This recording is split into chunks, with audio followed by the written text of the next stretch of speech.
ये हमारे सिलेबस का यूपीएससी और पीसीएस है, दोनों का ही एक टॉपिक है, ह्यूमन इंटरफेस, मानव सहसंबंध। एथिक्स के लिए हमने जाना कि एथिक्स की हमने डिफरेंट डेफिनेशंस में एक मेजर डेफिनेशन देखी कि एथिक्स का जो काम है वो एक एथिक्स एक नॉर्मेटिव साइंस है।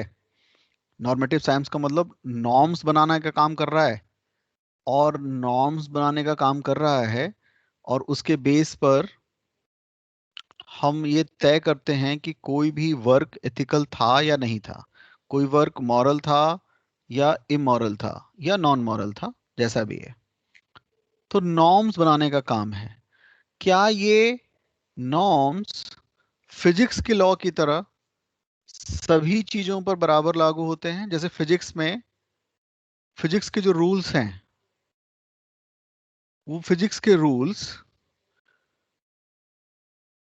अब छत से नीचे कोई कूदेगा, ऊपर से कोई नीचे गिरेगा, चाहे वो कोई पत्थर गिरे, चाहे इंसान गिरे, चाहे कोई जानवर गिरे, तो ग्रेविटेशनल फोर्स उस पर अप्लाई होगा और ग्रेविटी उसको अपनी तरफ अट्रैक्ट करेगी।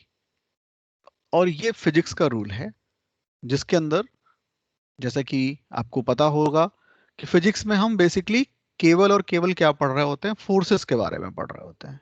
और वो जो फोर्सेस हैं, चाहे वो ग्रेविटेशनल फोर्स हो, इलेक्ट्रोमैग्नेटिक फोर्स हो, कोई भी फोर्स हो, वो यूनिवर्सली सब पर लागू होते हैं। और उस यूनिवर्सल में केवल ह्यूमन नहीं, कोई भी चीज पर वो फोर्सेस लागू होते हैं। तो फिजिक्स के रूल सबके लिए हैं, पशु पक्षी, सामान, वस्तुएं, कुछ भी, जो कुछ भी है उस पर लागू हो रहे हैं, जो भी रूल्स हैं सब पे लागू हैं। क्या इसी तरह इथिक्स के नॉर्म्स भी सभी पर लागू होते हैं? क्योंकि इथिक्स के थ्रू हम क्या कर रहे हैं, हम किसी चीज का मूल्यांकन कर रहे हैं, इवेल्युएशन कर रहे हैं कि वो उसका जो कंडक्ट है, उसका जो आचरण है, वो इथिकल है या नहीं, मॉरल है या नहीं। यहां तक बात क्लियर है सबको? क्वेश्चन समझ में आ रहा है? Yes sir. क्वेश्चन ये है कि क्या हम जो एथिक्स के रूल्स हैं, जो कंडक्ट्स के रूल्स हैं, जो नॉर्म्स एथिक्स तय करता है, वो उसको इवलुएट हम किसी भी चीज पे कर सकते हैं या केवल ह्यूमन पे कर सकते हैं? और ह्यूमन में भी क्या हम सभी ह्यूमन पे कर सकते हैं? और अगर नहीं कर सकते तो क्यों? और कर सकते हैं तो उनके बीच क्या इंटरफेस है, क्या सह संबंध है, ये जानना है। अब हम क्वेश्चंस देखें पिछले सालों के। मैं कुछ क्वेश्चन क्लास के अंत में या क्लास के बाद आप लोगों को मेल भी करूंगा, आपको यहाँ पे पोस्ट करूंगा। आप सारे क्वेश्चंस में देखेंगे कि कोई डिलेमा है और आपको डिलेमा सॉल्व करना है। कोई कंडक्ट है, उसका आपको मूल्यांकन करना है, उसको इवेलुएट करना है कि वो कंडक्ट मॉरल था या नहीं था, या इसकी मॉरलिटी क्या होगी। यही सब तो क्वेश्चंस हैं। तो ये जो आज हम पढ़ेंगे, पीसीएस में तो डायरेक्ट प्रश्न आ जाते हैं। अब तक के 6-7 साल का जो भी अलग अलग जगहों ने शुरू किया है, किसी ने 2 साल पहले, किसी ने 3 साल पहले, यूपीएससी ने 7 साल पहले स्टार्ट किया एथिक्स का पेपर लेना, एथिक्स का जो फोर्थ पेपर है। तो आप देखेंगे स्टेट एग्जामिनेशन में तो सीधे ह्यूमन इंटरफेस क्या है और वो किन पे अप्लाई होता है, इस तरह के डायरेक्ट क्वेश्चन आ जाएंगे। बट उसकी भी खैर नेचर बदल रहा है। यूपीएससी में डायरेक्ट क्वेश्चन आने के चांसेस तो कम हैं, बट जैसा मैंने कहा, केस स्टडी में ये जो मैं आज जो भी आपको रैशनैलिटी, जो भी आपको तर्क बताने जा रहा हूं, जो आज आप सीखेंगे उसको आप यूज कर पाएंगे। ठीक है? और उससे जुड़ा हुआ मैं कुछ क्वेश्चन भी आपको लास्ट में लिखाऊंगा, आप आंसर लिख के दिखाएंगे मुझे। ठीक है? 1 मिनट।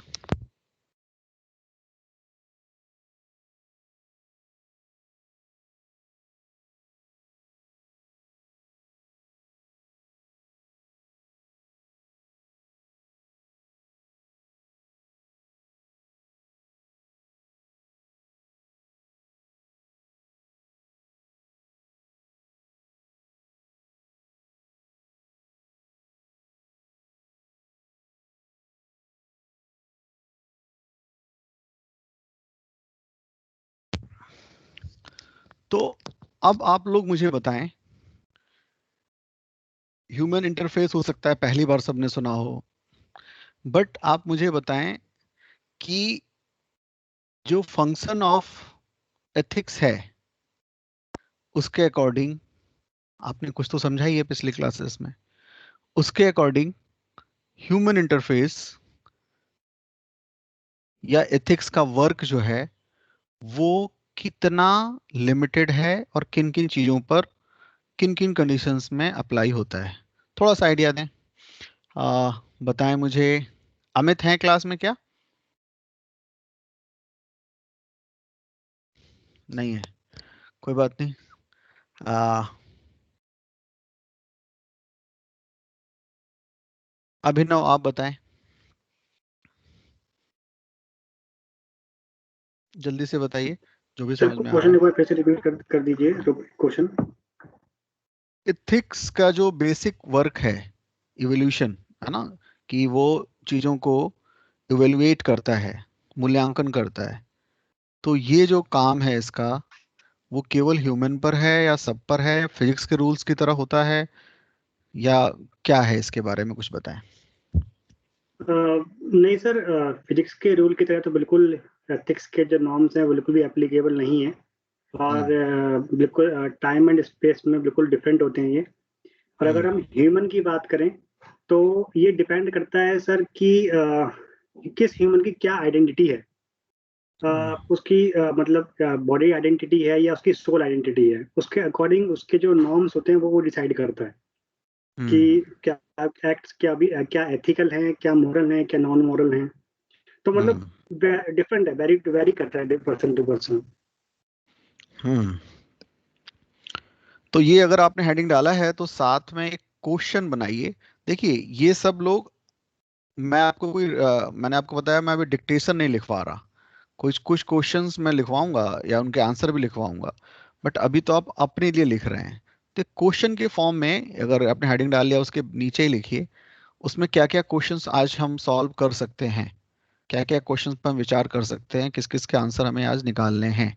जैसे एक बहुत ही पॉपुलर क्वेश्चन है लगातार आने वाला, role of social reformers, social reformers and thinkers in ethical values या ethical norms। तो हम, एक समय आएगा जब हम different reformers, different thinkers, social reformers के बारे में बात करेंगे, उनके बारे में पढ़ेंगे।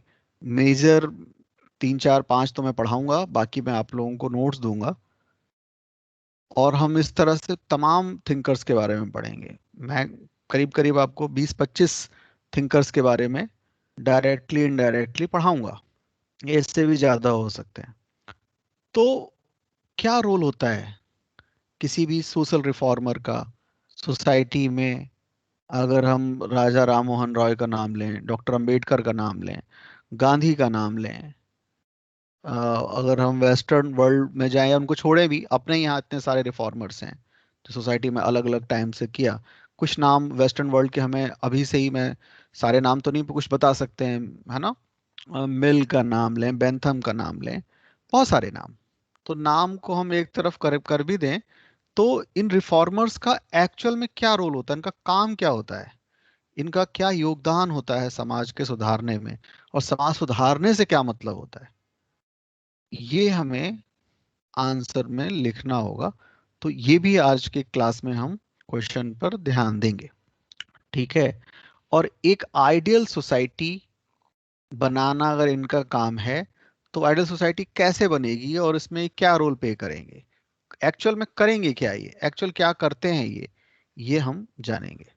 तो एक क्वेश्चन भी आप लोग कहीं पे लिख के रखिए, इस पे हम लोग बात करेंगे, ठीक है। तो अभिनव ने बता ही दिया, ठीक है। और समीर बताएं, तुम्हारे हिसाब से एथिक्स का काम किन लोगों के ऊपर होता है, किन लोगों का मूल्यांकन करना है?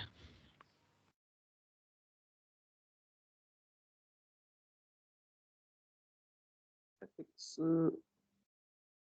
बेसिकली देखा जाए तो पूरे समाज का मूल्यांकन करेगा, इंडिविजुअल का करेगा, और जो हम्म, जो कंपोनेंट्स हैं सभी पे एथिक्स अप्लाई होगा। ठीक है। तो कुछ चीजें एक रफली लिखते चलें, क्योंकि उसको मैं कई बार रिपीट भी करूंगा, तो आपको कोई फेयर कराने के लिए मैं नहीं कह रहा, बट आप ताकि आप बाद में सोचें इनके बारे में। ह्यूमन इंटरफेस आपने डाल ही दिया है हेडिंग, तो इसको हम तीन चार पॉइंट में समझ सकते हैं। तीन चार तरह की बातों के साथ हम क्लास को स्टार्ट कर सकते हैं। पहली बात, how and why ethics has only human interface. आप में से सबने कहा, अभी मैंने अनुभव ये अभिनव से भी पूछा तो उसने कहा कि नहीं नहीं, फिजिक्स के रूल्स की तरह सब पर लागू, सब चीजों पे लागू नहीं होता, वो ह्यूमन पे लागू है। वो जानवरों पे लागू नहीं है, पशु पक्षियों पे लागू नहीं है, पत्थर और ईंट पे लागू नहीं है, वो ह्यूमन पे लागू है। यही कहा ना आप लोगों ने? तो एक पॉइंट लिखिए, how and why ethics has only human interface।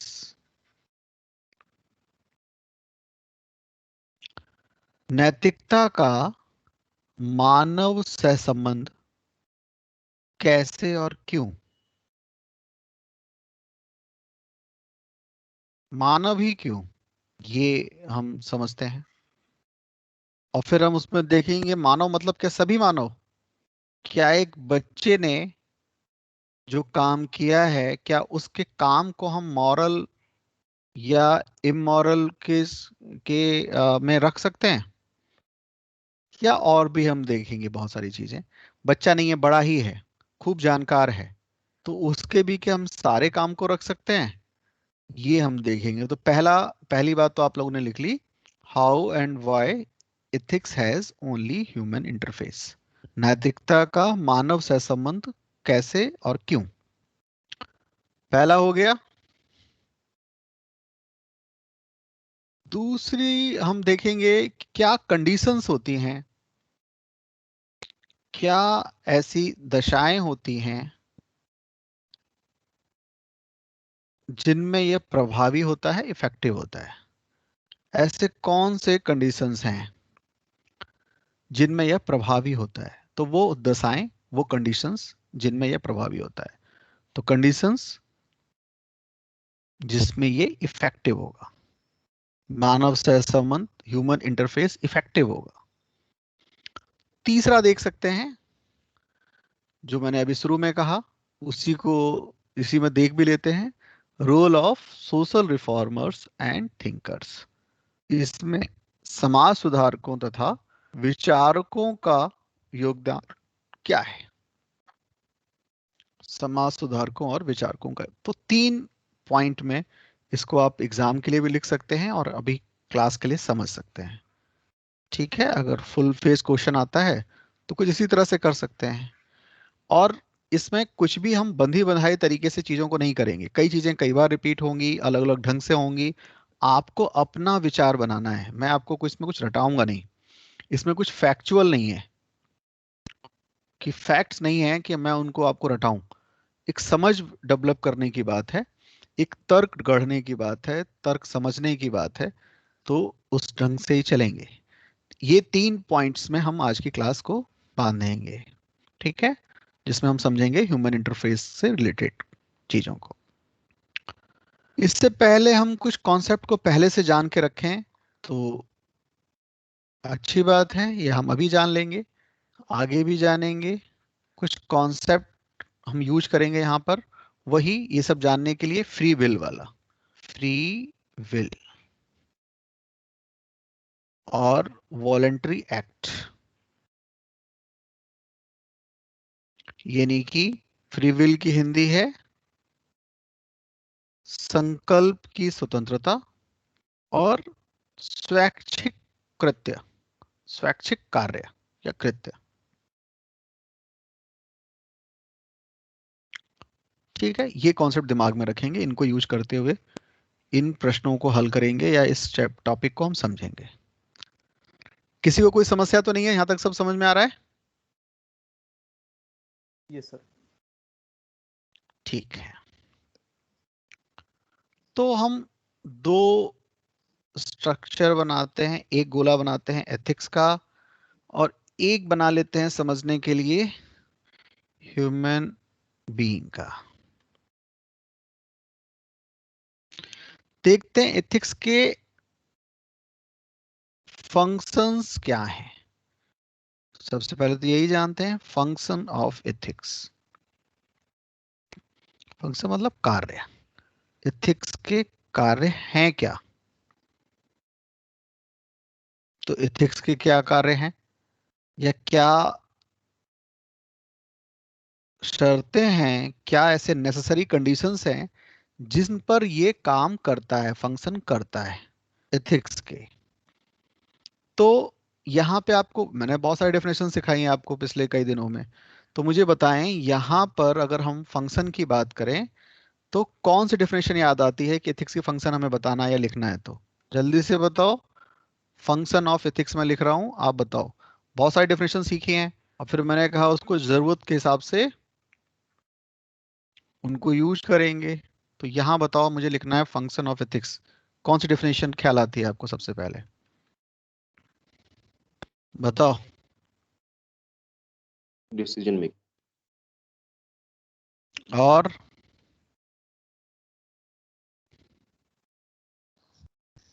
So science of evolution of conduct and character. तो उसको और भी थोड़ा सा पहले से बात करें तो this is a normative Normative science, है ना? study. नॉर्म्स तय करना। नॉर्म्स तय करना का मतलब किसी चीज के क्या नॉर्म्स होंगे, उसके क्या उसके क्या आइडियल्स होंगे, क्या आदर्श होंगे, क्या आदर्श स्थिति होगी। हम कहते हैं ना कि इसके ये नॉर्म्स हैं, और नॉर्म्स का मतलब आइडियल कंडीशंस, आइडियल तरीका, आइडियल वे। बिल्कुल ठीक है ना? सब लोग सब सब साथ में चल रहे हैं, समझ में आ रहा है ना? तो जब हम नॉर्मेटिव साइंस कह रहे हैं, नॉर्मेटिव साइंस कह रहे हैं तो फिर इसके दो काम हो जाएंगे। एक काम क्या होगा, आप लोग ऐसे बनाते चलो साथ साथ, कि मैं अलग से कुछ लिखाऊंगा नहीं, जो भी आपको लगे कि हाँ ये लिख लेना चाहिए वो जरूर लिख लें। तो पहला काम क्या होगा नॉर्मेटिव साइंस अगर है तो ये, to create value and standard, norms create करना, to create values and standard. बिल्कुल सही बात है ना? नॉर्म्स का मतलब ही यही है, ठीक है?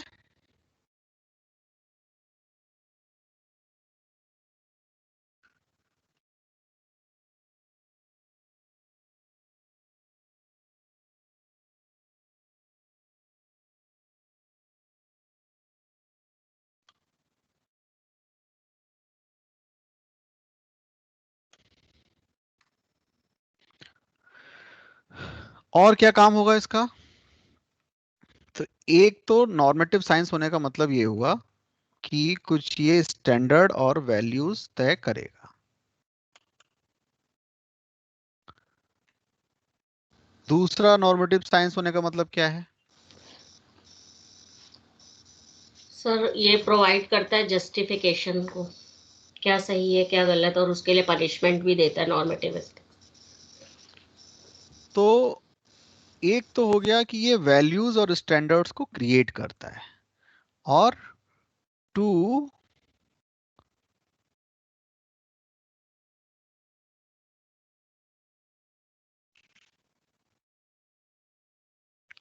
और जो भी कंडक्ट है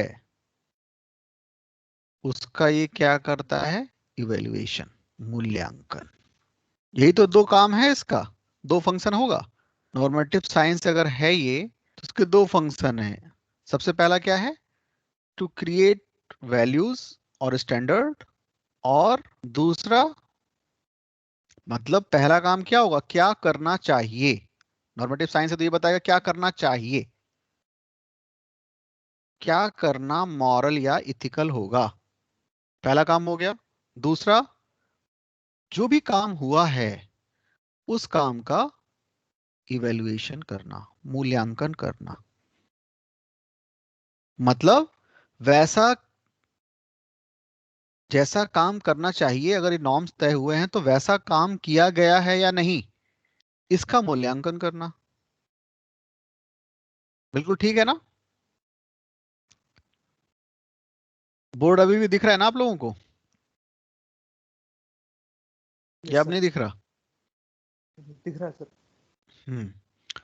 तो पहला काम तो हो गया क्या करना चाहिए, क्या करना इथिकल, क्या करना स्टैंडर्ड के अकॉर्डिंग है, वैल्यूज के अकॉर्डिंग है। दूसरा कि वैसा ही किया गया है या नहीं, मतलब उसका मूल्यांकन करना। मतलब दैट इज, किसका मूल्यांकन, मतलब आचरण और निर्णयों का मूल्यांकन, यानी कि कंडक्ट और डिसीजंस जो लिए गए हैं उनको इवेल्युएट करना। यही तो हुआ मतलब। इसके काम के अकॉर्डिंग ही देखें तो इसका मुख्य काम, इसका जो सबसे मेजर वर्क है, to evaluate conduct and decisions. तो ये मूल्यांकन ये कैसे करेंगे, उसको करके करेंगे क्या, कि वो एक्ट है, वो एक्ट मॉरल है या नहीं, यही तो पता करना है। तब अगला स्टेप ये आता है कि किसी कंडक्ट का इवोल्यूशन, उसको उसको वैसा किया गया है या नहीं,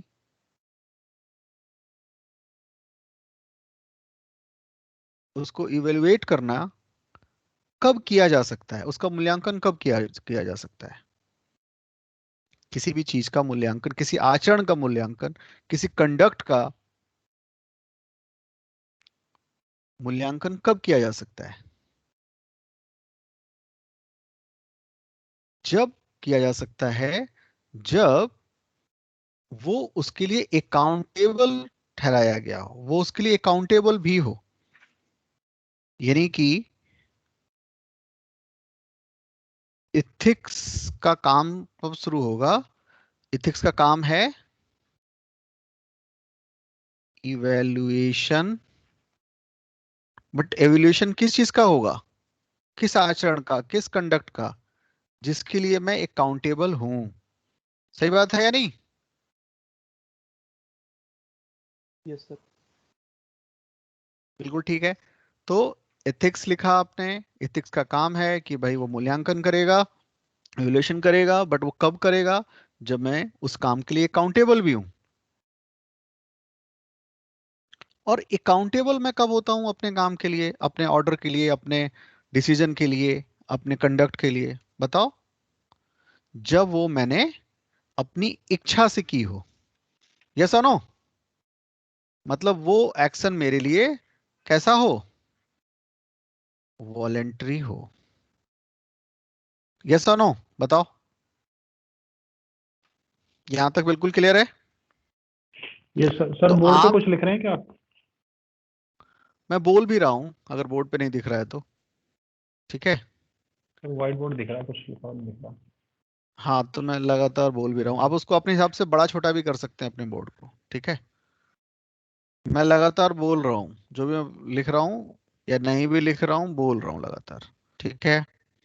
तो मैं क्या कह रहा था कि एथिक्स का जो वर्क है, उस वर्क की शुरुआत होती है मेरी अकाउंटेबिलिटी से, मेरे एक्शन के अकाउंटेबिलिटी से। और मैं अकाउंटेबल तब होता हूं जब वो काम मेरी स्वेच्छा से की हो, मेरे लिए वॉलंटरी हो। और वॉलंटरी काम कब होता है, जब वो फ्री विल से हो। यस और नो।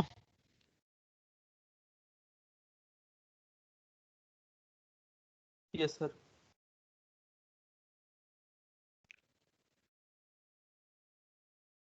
तो अगर इसको ऐसे देखें, मैं इसको एक बार पहले तो बंद करके देखता हूं।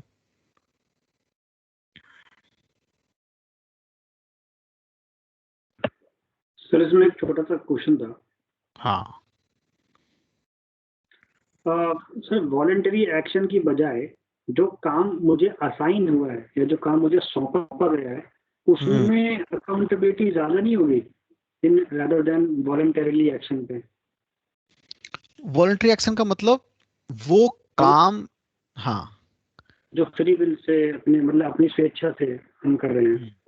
हाँ, मेरा यहाँ पे क्या करना है, मेरा वर्क इथिकल है या नहीं, मॉरल है या नहीं, ठीक है ना।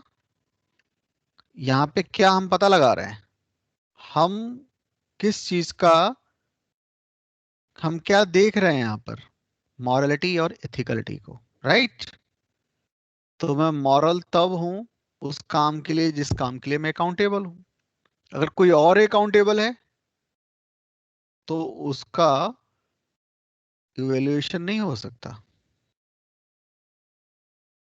ठीक है। फिर अकाउंटेबिलिटी भी कब तय होगी, जब मेरे लिए वो मेरी इच्छा से किया गया होगा, मेरे फ्री विल से किया होगा। यानी कि अगर हम देखें वॉलंटरी भी है तो वॉलंटरी कब होगा, जब वो करने के लिए, चुनने के लिए मैं आजाद था, फ्री था। जब कार्य करते समय व्यक्ति चुनने के लिए आजाद हो, तब हम उसको कहेंगे वो फ्री विल के साथ किया है उसने।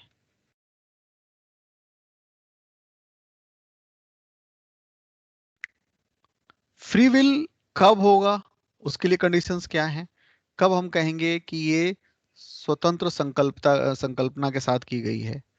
फ्री विल के कितने कंडीशंस बताए थे, बताओ, या कितने कंडीशन हो सकते हैं? 3 कंडीशन।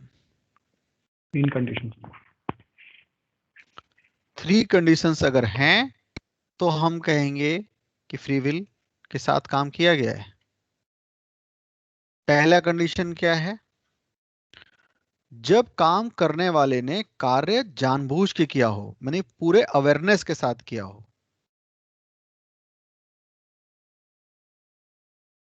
वो इग्नोरेंट ना हो, वो अवेयर हो। काम करने के अवेयरनेस का मतलब काम करने के परिणाम, उसके जो रिजल्ट हैं उसको वो जानता था। जैसे मान लीजिए एक एक मैं कहानी सुनाता हूं, ध्यान से सुनो तुम लोग। उसमें कई एग्जांपल्स आ जाएंगे, कई चीजें आगे की भी आ जाएंगी, ठीक है। ये कहानी वेस्टर्न फिलॉसफी में सुनाई जाती है, मैं यहाँ सुना रहा हूँ आपको, उसको थोड़ा सा चेंज करके सुना रहा हूँ, सुनो। और इसको याद रखेंगे हम आगे की तमाम एग्जाम्पल, अभी जो आज हम पढ़ेंगे, जो हम डिफरेंट कंडीशंस के बारे में बात करेंगे, वहाँ यूज होगा वो। मान के चलो, एक सरल एग्जाम्पल लेते हैं कि आ, 2 स्टूडेंट हैं, एक गर्ल स्टूडेंट है, एक बॉय स्टूडेंट है। दोनों में अच्छी दोस्ती है, दोनों में अच्छी समझ है, और दोनों एक दूसरे को पसंद करते हैं। दोनों प्रिपरेशन कर रहे हैं, खूब प्रिपरेशन की, बट रिजल्ट लास्ट में ये आया कि जो गर्ल थी वो सिलेक्ट हो गई, बॉय का किसी भी सिविल सर्विसेज में नहीं हुआ। गर्ल सिलेक्ट हो गई है, वो लेट से अभी एसडीएम के पोस्ट पर है या किसी भी सरकारी पोस्ट पर है, ऊंचे पोस्ट पर है। और वो लड़का जो है वो उसने कोई प्राइवेट जॉब करने लग गया, लाइफ तो चलानी ही है। दोनों एक दूसरे को पसंद करते थे, दोनों ने विवाह कर लिया। अब ये जो आदमी है वो धीरे धीरे, प्रेम विवाह था, सब कुछ सही था, बट धीरे धीरे इसका नेचर बदल रहा है, फ्रस्ट्रेट रहता है, अंदर से ईर्ष्या भी करता है अपनी पत्नी से, क्योंकि जाहिर सी बात है, एक एक ख्वाब देखा था, पूरा नहीं हुआ और साथ वाले का हो गया है। तो काफी ईर्ष्यालु है, बात बात में चिड़चिड़ा रहता है, और वो सिचुएशन धीरे धीरे साल 2 साल में ऐसी हो गई है कि वो अब डोमेस्टिक वायलेंस पे भी उतर आया है। आम तौर पर किसी भी बात पर वो हाथापाई कर देता है, पीट देता है अपनी पत्नी को। पत्नी काफी लिहाज कर रही है सब चीजों का, उसको ख्याल है कि ठीक है हमने प्रेम विवाह किया था और ठीक है हो सकता है कुछ समय बाद सुधर जाए। पत्नी अपने जो ऑफिस में है ऐसे पचासों लोगों को, उस जैसे पचासों लोगों को रोज सही करती है, डांटती है, उनसे काम कराती है। बट अब ये तो हस्बैंड है। और पत्नी मोटे तौर पर गांधीवादी विचार की है। वो चाहे तो पुलिस में रिपोर्ट कर सकती है और उसको 2 मिनट में उसको सबक सिखा सकती है। बट उसको अपने तमाम चीजों पर की वजह से उसको लगता है कि नहीं आज नहीं तो कल सुधर जाएंगे। और वो गांधीवादी है पत्नी, मतलब कि ठीक है एक ना एक दिन हृदय परिवर्तन होगा। बट ये जो पति साहब हैं, इनके तो अत्याचार का अंत ही नहीं हो रहा। कभी जब कभी साल 6 महीने पे हाथ उठा दिया करते थे, अब तो आए दिन उठाने लगे हैं। शराब वराब भी पीने लगे हैं, नशे में रहते हैं, और आए दिन उसकी बेइज्जती कर देते हैं, पीट देते हैं, बुरा भला कहते रहते हैं। पत्नी बहुत तंग आ चुकी है। एक दिन जब वो ऑफिस से लौट रही थी, उसको ख्याल आया कि यार कल ही बिना बात में इतने झगड़ा हुआ, उसने पीट भी दिया और बहुत अच्छा नहीं लगता है। उसने कई बार समझाया भी था हस्बैंड को, बट उसको लगा कि बहुत हो गया गांधीवादी तरीका, अब मैं सुभाष चंद्र बोस को फॉलो करूंगी। अब मैं गरम दल को फॉलो करूंगी और इसको मैं चूहे की मौत मारूंगी। बहुत हो गया, 3-4 साल हो गए और मेरी डिग्निटी बिल्कुल इसने खत्म कर रखी है। और डिग्निटी के साथ कैसे समझौता करें, कब तक करें, सुधरने का कोई तरीका नहीं है, तो चूहे की मौत मारूंगी। और ये सोचते हुए उसने 5-6 पैकेट चूहे मार दवाई खरीद ली कि चूहे की मौत मारेंगे। मेरी आवाज आ रही है आप लोगों को? Yes sir. Yes sir. तो बस आई घर पे, और आज सुबह ही जल्दी उठ गई। वो 5 ही बजे, 4 बजे उठ गई सुबह, और उसके लिए खाना तैयार किया। वैसे भी खाना तैयार कभी करती ही थी कभी कभी। आज उसने खूब सारे पकवान, पूड़ी, हलवा, खीर, तरह तरह के पकवान बनाए अपने पति के लिए, और उसको टिफिन खुद से बना के दिया। आमतौर पे पहले कोई नौकर बनाता था या कोई दूसरा बनाता था, बट उसने खूब प्रेम प्रदर्शित किया और आ, एक बड़ा सा टिफिन 5-6 डिब्बों का उसको दिया कि आप आज इसमें से लंच करना। और हर एक डिब्बे में, हर एक डिश में उसने चूहे मार दवा डाली कि कोई पॉसिबिलिटी ना बचे चूहे की मौत मारना है इसको। पूड़ी में भी डाला, खीर में भी डाला, सब जगह डाला कि आज। हस्बैंड यूजुअली असंवेदनशील था, इतना ध्यान भी नहीं दिया कि इसने क्या मेहनत की है क्या नहीं किया है। तो उसने अपना डिब्बा उब्बा पकड़ा, अपनी कार में बैठा और निकल पड़ा अपने ऑफिस के लिए, यूजुअली जैसे रूटीन करता ही था। बट आज क्या हुआ, उसने देखा टिफिन की तरफ, पीछे टिफिन रखा हुआ है। उसको ख्याल आया कि यार मैंने कल ही परसों पीटा था, और कितनी अच्छी है, तमाम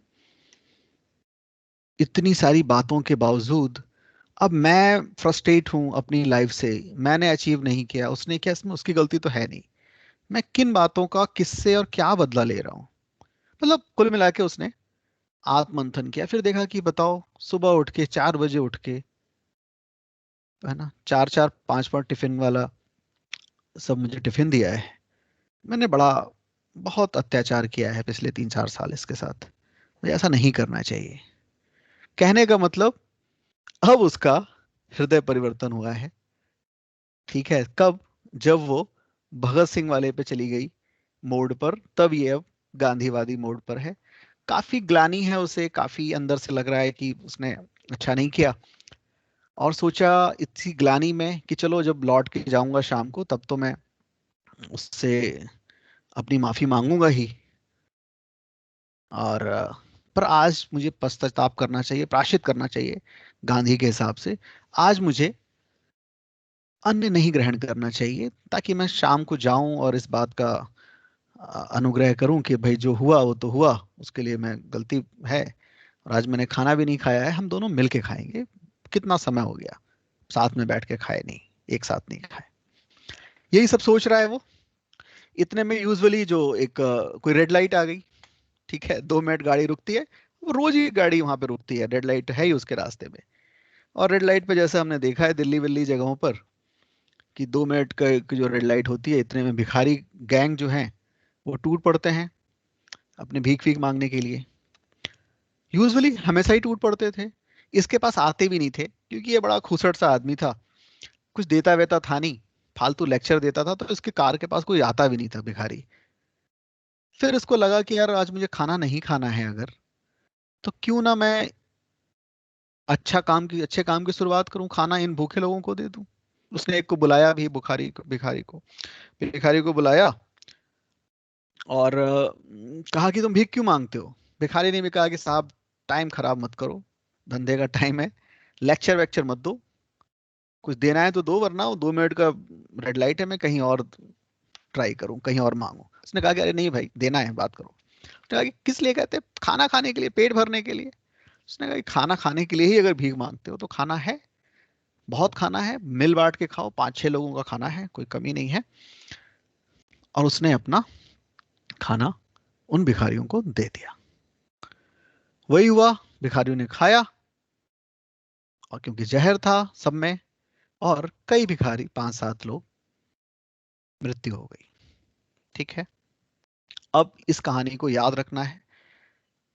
2-3 कहानियां हम पूरे ही सिलेबस में बात करेंगे, उसमें से एक ये भी होगा, उसमें हम अलग अलग दृष्टिकोण से इन एक्शंस को देखेंगे। अब सबसे पहले तो यही बताओ, वो जो पुरुष था जिसने अपना खाना बांट दिया, क्या वो जो पहला कंडीशन मैंने बताया कि कार्य करने में जानकारी होनी चाहिए, अवेयर होना चाहिए, तो क्या वो अवेयर था कि उसके अंदर जहर है और लोग मर जाएंगे? बताओ। No sir. तो इस हिसाब से आपको लगता है कि उसने इथिकली कुछ गलत किया? लोग मरे हैं, बात सच है, लोग मर गए हैं और कोई ना कोई जिम्मेदारी लेगा उसकी, बट क्या इथिकली जिम्मेदारी है उसकी? और नहीं है तो क्यों नहीं है? सर जिम्मेदारी नहीं है क्योंकि वो अवेयर ही नहीं था। नॉलेज नहीं था उसको। यस और नो?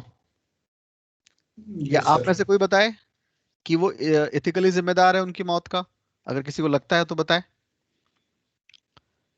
तो मैंने पहला कंडीशन बताया था आपको फ्री विल का, कि जब काम करने वाले ने कार्य जानबूझ के किया हो और उसके परिणामों से, उसके रिजल्ट से वो अवेयर हो, उसको ज्ञात हो कि इस ये काम करने से ये होता है, फिर भी उसने किया। ठीक है, तो यहां पर अवेयरनेस नहीं है। तो अगर कोई अवेयर नहीं है उसके परिणाम के लिए, जानबूझ के नहीं किया है, तो उसका मूल्यांकन, इवेल्युएशन हम नहीं कर सकते। ये बात क्लियर हो गई? Yes sir. चलो, तो इसमें वैसे किसकी जिम्मेदारी है?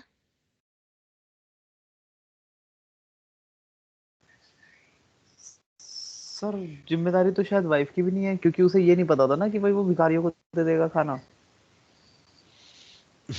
चलो ठीक है, इस पे हम लोग कई बार अलग अलग दृष्टिकोण से बात करेंगे, बट ये कहानी ध्यान रखनी है। चलो ठीक है, ये कहानी थोड़ी बदली हुई है, वेस्टर्न फिलोसफी में हम अलग ढंग से पढ़ते हैं, मैंने इसको थोड़ा सा इसका क्या कहते हैं, इसका कंटेम्परेरी बना दिया है इसको। ठीक है, तो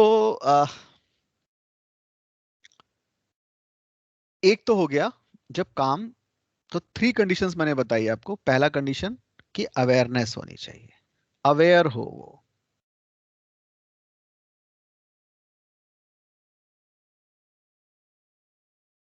ठीक है, यस सर। मतलब नो इग्नोरेंट। तो पहला कंडीशन ये हो गया। दूसरा कंडीशन क्या है फ्री विल होने के लिए? एब्सेंस ऑफ प्रेशर, किसी तरह का प्रेशर ना हो।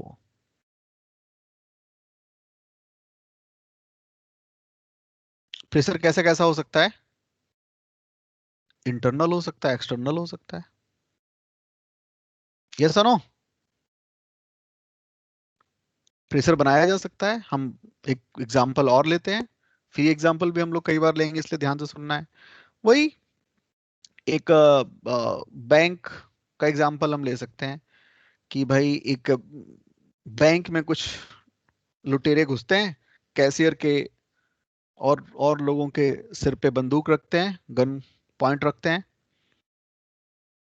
और कहते हैं बैग भर, सोना चांदी पैसे जो भी हैं उससे भर। ठीक है। और वो कैशियर ऐसा करता है। कैशियर गया, कैशियर को पता है कहाँ कहाँ पे क्या क्या पैसा रखा है, कहाँ पर क्या रखा है, कैशियर सब जानता ही है।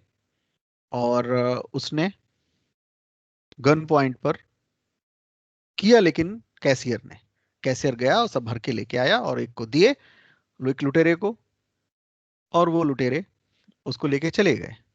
तो एक्शन तो इसी ने किया है, और जानबूझ के ही किया है, अनजाने में नहीं किया। बट यहां पर क्या है? अंडर प्रेशर है। यस और नो? इसको यस। भी क्या हम कहेंगे, क्या ये वॉलेंट्री एक्शन है या ये फ्री विल के साथ किया गया है? No, no free will. ठीक बात है? यस। ओके। तीसरा, फिर इनको हम बाद में एक्सप्लेन करेंगे। तीसरा और अंतिम, मल्टीपल चॉइसेस होने चाहिए थे किसी एक्शन में। मल्टीपल चॉइस या ऑप्शंस। अब इस कैशियर के पास क्या कोई और ऑप्शन था ये करने के अलावा? और करने के अलावा एक ही ऑप्शन होता है कि जान दे दे। वो जान देना तो कभी कोई ऑप्शन हो नहीं सकता। जब जान ही नहीं बचा तो हम मेरा फिर मूल्यांकन क्या होगा, और उसका क्या कोई मतलब नहीं है। जान देना तो कोई विकल्प नहीं है यहाँ पर। तो कोई ऑप्शन है उसके पास जान देने के अलावा? नहीं। ठीक है। तो हम इसको कई और कहीं भी कितने भी एग्जाम्पल में इसको देख सकते हैं। तो मल्टीपल चॉइस, विकल्प एक से अधिक होने चाहिए। ये जो कंडीशंस मैंने बताई, ये कंडीशंस क्या ह्यूमन बीइंग के अलावा भी कोई पूरा कर सकता है? क्या कोई जानवर, पक्षी, ईंट, पत्थर, ये सब पूरा कर सकते हैं? नहीं।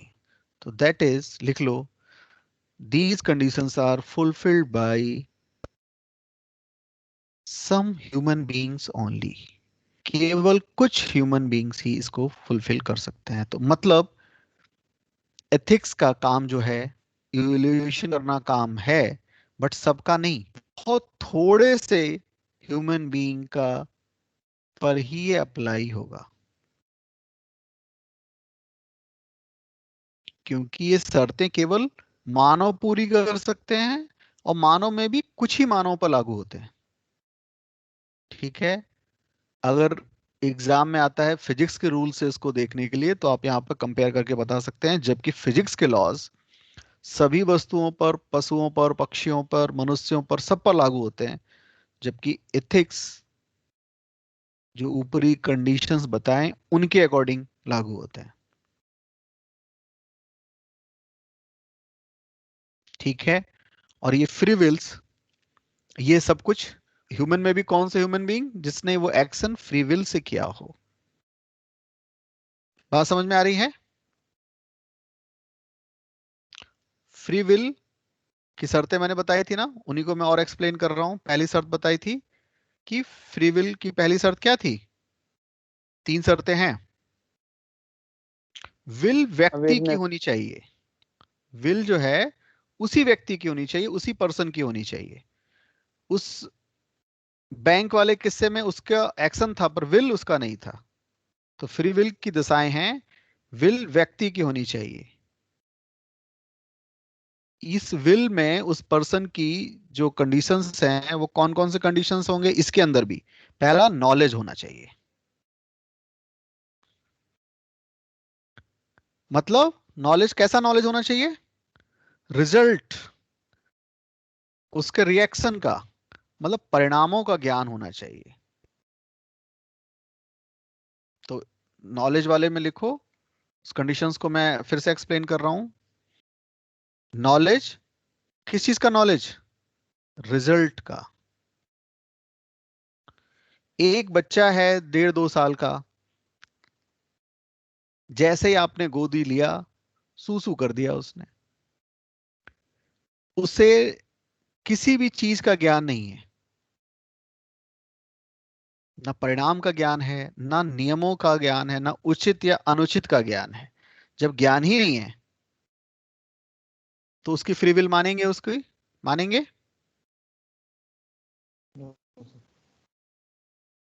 तो one should know what is wrong, what is right, पहला ही हुआ। और इसके अंदर ही लिखो, चाहने पर नियम जाने जा सकते हैं। जैसे आप यहां से, मान लीजिए न्यूजीलैंड, आप यहां से अ, चलो न्यूजीलैंड गए, ठीक है, और अपने साथ में कोई मित्र है, उसके लिए यहां से कि यार तुम्हें अपने देश की मिट्टी, अपने गांव की, तुम्हारे खेत की मिट्टी तुम्हें पहुंचाते हैं, मिट्टी की सुगंध देंगे एक डिब्बे में, छोटे से डिब्बे में आपने गिफ्ट करने के लिए कि क्या गिफ्ट दें भाई। और न्यूजीलैंड के रूल्स हैं कि आप बाहर से मिट्टी वगैरह उनके देश में नहीं ला सकते। तो इथिकली वो, मॉरली वो राइट है या रॉन्ग कि यहां से आप मिट्टी लेके जा रहे हैं और आपको वहां पर पकड़ा गया है, आप पकड़ा गया है, आप पकड़े गए हैं, तो इथिकली आप गलत कर रहे थे या सही कर रहे थे? बताओ। आपको जानकारी नहीं थी, नॉलेज नहीं था, फिर तो सही कर रहे थे सर। सही कर रहे थे। अच्छा, आपको नहीं पता था कहीं पर, जैसे ट्रैफिक लाइट आप तोड़ देते हैं तो 100 रुपए का फाइन होता है, बट गवर्नमेंट ने अभी कुछ ही महीने पहले बदल दिया और आपको 1,000 रुपए का फाइन होगा अगर आप ट्रैफिक लाइट तोड़ते हैं तो आप कहें कि मैं अकाउंटेबल नहीं हूं 1,000 रुपए देने के लिए, क्योंकि मुझे नॉलेज ही नहीं थी। अब आप बताओ, अकाउंटेबल हैं या नहीं? बताओ, कोई भी बताए, कुछ जरूरी नहीं है कि कोई एक ही आंसर दे। बताओ। सर आई थिंक अकाउंटेबल है, क्योंकि ये तो पता है ना कि ट्रैफिक लाइट तोड़ना ठीक नहीं है। नहीं तो 100 रुपए मैं दूंगा, मैं 1,000 रुपए के अकाउंटेबल नहीं हूँ। यस और नो? हाँ फिर भी सर अकाउंटेबल हो। नहीं, ध्यान से पढ़ें, ध्यान से दें। एक तो नॉलेज होना चाहिए, नॉलेज होने का मतलब, कोई पूछे कि नॉलेज होने का मीन्स व्हाट, तो उसके परिणामों का, उसके रिजल्ट का नॉलेज होना चाहिए कि क्या करने से क्या होगा। और साथ साथ वो ज्ञान मैं चाहूं तो ले सकता हूं। तो मैं न्यूजीलैंड गया हूं तो मुझे ये जानकारी होनी चाहिए। लॉ को तोड़ के मैं ये नहीं कह सकता कि मुझे पता नहीं था। जो लोग पॉलिटी पढ़े हुए हैं वो जानते हैं, बात हुई होगी या पढ़ा होगा उन्होंने, कि मैं लॉ नहीं जानता, मुझे पता ही नहीं था कि मर्डर, मान लो मैं एक्सट्रीम कंडीशन कह रहा हूं कि ये काम करना ऑफेंसिव है, ये काम करना अंडर द लॉ पनिशेबल है, मैं जानता ही नहीं था, मुझे नहीं पता था। मैं गांव देहात से आया और वुमेन कंपार्टमेंट में चढ़ गया, मेट्रो में या ट्रेन में, और मैं कहूँ कि मुझे पता ही नहीं था, मैं तो अभी झुमरी तलैया से आया हूँ, है ना, मुझे नहीं पता था। बताओ, वो अकाउंटेबल है या नहीं? है अकाउंटेबल। नॉलेज होने का मतलब है दो बातें, रिजल्ट का मुझे पता है क्या सही है गलत, one should know what is wrong और राइट, और साथ साथ चाहने पर मैं नियम जान सकता हूं, जाना जा सकता है। एक एग्जांपल मैं और देता हूं। ट्रैफिक रूल बदले करीब कोई 5-6 महीने हुए हैं, जिसमें आपको पता ही है फाइन कई गुना बढ़ा दिए गए। अब मान लो मैं कश्मीर में था, जहां ना इंटरनेट है, सब कुछ खत्म कर दिया गया है पिछले 1 सवा साल से। मुझे पता ही नहीं था। मैं कश्मीर से मान लो जम्मू से उड़ा, नई दिल्ली पहुंच गया बाय फ्लाइट, और वहां से मैंने अपनी गाड़ी निकाली या मैंने कोई किराए पे गाड़ी ली, और मैं वहां से इंदिरापुरम आ रहा था। ट्रैफिक रूल टूट गए, और मान लो भाई रेड लाइट टूटा, मैंने कहा कि भाई 100 रुपये लो। उसने कहा 100 रुपये नहीं भाई, कहाँ रहते हो, 6 महीने से ज्यादा हो गए, 1,000 रुपये देने होंगे। उसी कंडीशन में, जैसे मैंने पहले कहा, मुझे नॉलेज नहीं है, पहले मैंने बताया नॉलेज नहीं है तो मैं अकाउंटेबल नहीं हूं। बट उसके साथ साथ मैंने क्या बताया, मैं चाहूं तो नॉलेज हो सकता था। तो मैं इंदिरापुरम से दिल्ली जा रहा हूं, मुझे नहीं पता था, बट मैं चाहता तो इंटरनेट अवेलेबल था, न्यूज़पेपर अवेलेबल था, तमाम तरीके से गवर्नमेंट ने बताया है अवेलेबल था। बट कश्मीर वाला जो मैटर है, वहां पर वो मॉरली अकाउंटेबल है या नहीं? रोहिणी बताओ जल्दी। Yes sir. मॉरली अकाउंटेबल है कश्मीर वाला? सर है, क्योंकि ये उसकी जिम्मेदारी थी कि वो यहाँ के अगर कोई यूटिलिटीज ले रहा है तो he must be aware of the results. नहीं, मैं अभी तो कहा कि अगर मैं चाहूं और मुझे नहीं पता कोई चीज, पर मैं चाहूं तो मैं जान सकता हूं, तब मैं अकाउंटेबल हूं। जब मैं कह रहा हूं कि वहां पर सब सोर्सेस बंद किए हुए हैं 1 साल से, 1 सवा साल से, मैं चाहूं तब भी नहीं ले सकता। तो सेम कंडीशन में एक आदमी अकाउंटेबल माना जाएगा इथिकली, और एक आदमी इथिकली अकाउंटेबल नहीं माना जाएगा। हो सकता है वो लीगली अकाउंटेबल हो, लीगली उसको फाइन देना पड़े, इथिकल ग्राउंड पर वो चाहे तब भी वो उसको नहीं जान सकता। इसको हम ऐसे देख लेते हैं। अंडमान निकोबार में कोई ट्राइब्स रहते हैं, मान लो बहुत ही क्लोज आइलैंड है, कोई जगह है जहां पर कुछ लोग रहते हैं, ट्राइब्स रहते हैं। वो बाहर के लोगों को पसंद नहीं करते, और उनका अपना अपना जीने का की तरीका है कि बाहर के लोग आएंगे तो उसको मार देंगे वो, ठीक है, उसको बलि चढ़ा देंगे। ये उनका अपना है। और बाहर के लोगों को जाना भी बिना परमिशन, बिना पूरी उसके, रिस्ट्रिक्टेड है। बट मान लो एक मिशनरी है वहां पे कन्वर्जन के लिए, क्रिश्चियनिटी के लिए या किसी के लिए पहुंचता, उसको पता है, उस मिशनरी को पता है कि वहां जाना मना भी है, और वो लोगों को पसंद नहीं करते, वो लोगों को मार देते हैं। ट्राइब को नहीं पता कि मारना अच्छा है बुरा, वो अपने क्लोज इकोनॉमी में, अपने सॉरी क्लोज सोसाइटी में रहते हैं, कोई बाहर से आता वाता भी नहीं है। बट कोई आता है तो बलि चढ़ा देते हैं, उनका अपना एक तरीका है। ट्राइब्स ने उस प्रीस्ट को, क्रिश्चियन के जो के लिए गया था, प्रचार के लिए गया था, कन्वर्जन के लिए, उसको देखा, पकड़ा, बलि चढ़ा दी। क्राइम तो हुआ ही है। बट मान लो किसी तरह से उनमें से 4-5 ट्राइब्स को लाया जाए बाहर, उनको कहीं दिल्ली लाया जाए और कहा जाए कि आप के ऊपर मुकदमा चलेगा और आप मॉरली, इथिकली अकाउंटेबल हैं। यहां पर अकाउंटेबिलिटी आपको लगता है कि इन ट्राइब्स की है या उस प्रीस्ट की है जो मारा गया? प्रीस्ट की होगी। प्रीस्ट की है। प्रीस्ट चाहता तो जानता, वो जानता भी था, मान लो नहीं भी जानता था तो चाहता तो जानता कि भाई यहाँ पे कुछ ट्राइब्स हैं जिनको बाहरी दुनिया से बिल्कुल कट ऑफ है, उनको कुछ बाहरी दुनिया का पता ही नहीं है। और ये अक्सर सुनने में आया है कि वो बाहर के लोगों को पसंद नहीं करते, मार डालते हैं या उनको बलि दे देते हैं। तो लीगल ग्राउंड पर हम अभी लीगल नहीं पढ़ रहे हैं, हम इथिकल पढ़ रहे हैं। इथिकल ग्राउंड पर वो चाहे भी तो ना कोई वहां पे इंटरनेट है, ना कोई यहाँ पे कोई और साधन है, और वो बिल्कुल कट ऑफ है दुनिया से मॉरली। वो क्योंकि ना तो वह नॉलेज है इस बात की और ना नॉलेज की पॉसिबिलिटी है। तो नॉलेज का मतलब, फिर से मैं कह रहा हूं ताकि आगे आपको याद रहे, नॉलेज का मतलब जो रिजल्ट की समझ रखता हो वो नॉलेज है। दूसरी बात, रिजल्ट की समझ का मतलब कि वो उसके परिणाम, उसके कॉन्सिक्वेंस को जानता हो, कोई बच्चा है वो जाके पकड़ ले रहा है मोमबत्ती को, या कुछ और ऐसा कर दे रहा है, आपको पता है 7 साल से नीचे के बच्चों को किसी भी तरह लॉ में भी अकाउंटेबल नहीं माना जाता, और वो बड़े बड़े काम कर सकते हैं। 5वीं 6ठी मंजिल पे कोई रहता है, बालकनी में बच्चा है, छोटा बच्चा है, 1 1.5 2 साल का, 1 साल का है ना, 1.5 2 साल का है मान लो, वो अपने 4 पहियों से पहिया पहिया आता है बालकनी में।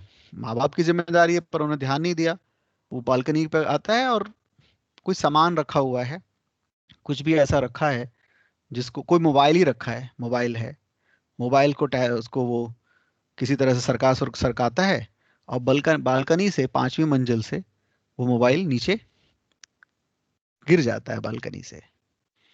और ठीक नीचे मान लो कोई दादाजी 80 85 साल के टहल रहे थे, और ठीक उनके मोबाइल वो 5वीं 6ठी मंजिल से गिरता हुआ उनकी उनके सिर पे लगता है, और वहीं उनकी लेट से गिर बहुत चोट लग जाती है उनको, मान लो सिर पे कस के खून खून हो जाता है। वो 1.5 2 साल का बच्चा अकाउंटेबल नहीं है, आप सब यही कहेंगे। और वो अकाउंटेबल क्यों नहीं है? क्योंकि उसको रिजल्ट के कॉन्सिक्वेंसेस का नहीं पता, यस और नो, और वो चाहे भी तो उसको सिखाया नहीं जा सकता। बात सही है ना? ऐसे मैंने आपको ट्राइब्स का बताया ये। तो इसीलिए हम बच्चों का मूल्यांकन नहीं करते, हम नहीं कहते कि उनका कोई एक्शन नैतिक है या अनैतिक। बताओ इस 1.5 2 साल के बच्चे का काम इथिकल है या अनइथिकल है? बताओ। कुछ भी नहीं है सर।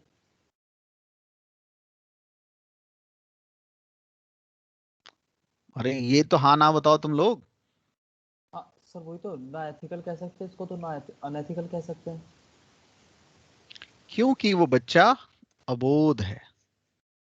मतलब नहीं, बोध मतलब ज्ञान, ज्ञान नहीं है और पॉसिबिलिटी भी नहीं है। 1.5 साल के बच्चे को क्या समझाओ? ऐसे में आपको पता ही है 7 साल से कम का कोई बच्चा है और उसके गार्जियन की वजह से, उनकी लापरवाही से वो कोई बच्चा ऐसा कोई एक्शन करता है, तो आपको अंडर द लॉ भी आप जानते हैं उसके लिए पूरी जिम्मेदारी जो भी उसके संरक्षक हैं, जो भी उसके अभिभावक हैं, उनकी होती है। उस बच्चे की बिल्कुल नहीं है। क्यों नहीं है? क्योंकि ये नॉलेज उनके उसके अभिभावकों की है कि भाई इतना छोटा बच्चा है, उसको आपने ऐसी जगह पर, ऐसी खुली बालकनी या ऐसे कहीं पे क्यों रखा जिससे ये एक्शन हो रहा है। तो अबोध होने की वजह से, तो भारत या पूरे वर्ल्ड में जो पनिशमेंट का कॉन्सेप्ट है, दंड की अवधारणा है, वो दंड की अवधारणा भी इसी, क्योंकि दंड जो है वो कॉन्सेप्ट ऑफ इवोल्यूशन जो है, मूल्यांकन करने का जो कॉन्सेप्ट है दंड देने से पहले, उसका बेस यही है, नॉलेज। और दूसरी बात, नॉलेज का मतलब रिजल्ट और पॉसिबिलिटी ऑफ, सॉरी, परिणाम के बारे में जानना और पॉसिबिलिटी ऑफ नॉलेज, नॉलेज हो सकता है कि नहीं। मेरी बात समझ रहे हैं आप लोग? Yes sir. RTE, right to education. Right to education में अगर आप लोग पढ़ेंगे डिटेल में तो एक कॉन्सेप्ट पाएंगे, कॉन्सेप्ट है डोली इन कैपेक्स। मैंने स्पेलिंग लिख दिया है बोर्ड पर, डोली इन कैपेक्स। सुना है आप लोगों ने, किसी ने?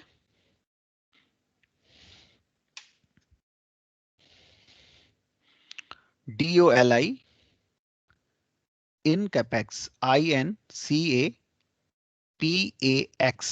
इन कैपेक्स। संजय बताओ, सुना है या किसी ने भी सुना है? नहीं सुना सर। No sir. ध्यान से सुनिए फिर। भारत में आरटीई में है ये, और ज्यादातर वेस्टर्न, खासतौर पे वेस्टर्न यूरोप के कंट्रीज में फैमिली में भी है, मतलब सभी जगह है इंक्लूडिंग फैमिली। कहने का मतलब पहले समझते हैं कि है क्या। डॉली इनकैपेक्स का मतलब जो बच्चा है वो इनकैपेक्स है, जानने के लिए, नॉलेज के लिए, और नॉलेज की पॉसिबिलिटी से भी। ना नॉलेज है उसको, ना नॉलेज की पॉसिबिलिटी है उसको।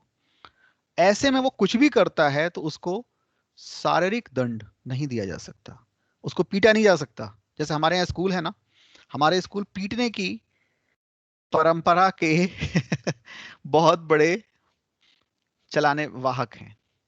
हमें लगता है कि बच्चा पढ़ नहीं रहा, या बच्चे को समझ में नहीं आ रहा, या जो भी है, उसका एक इलाज है। क्या इलाज है उसका, बताओ?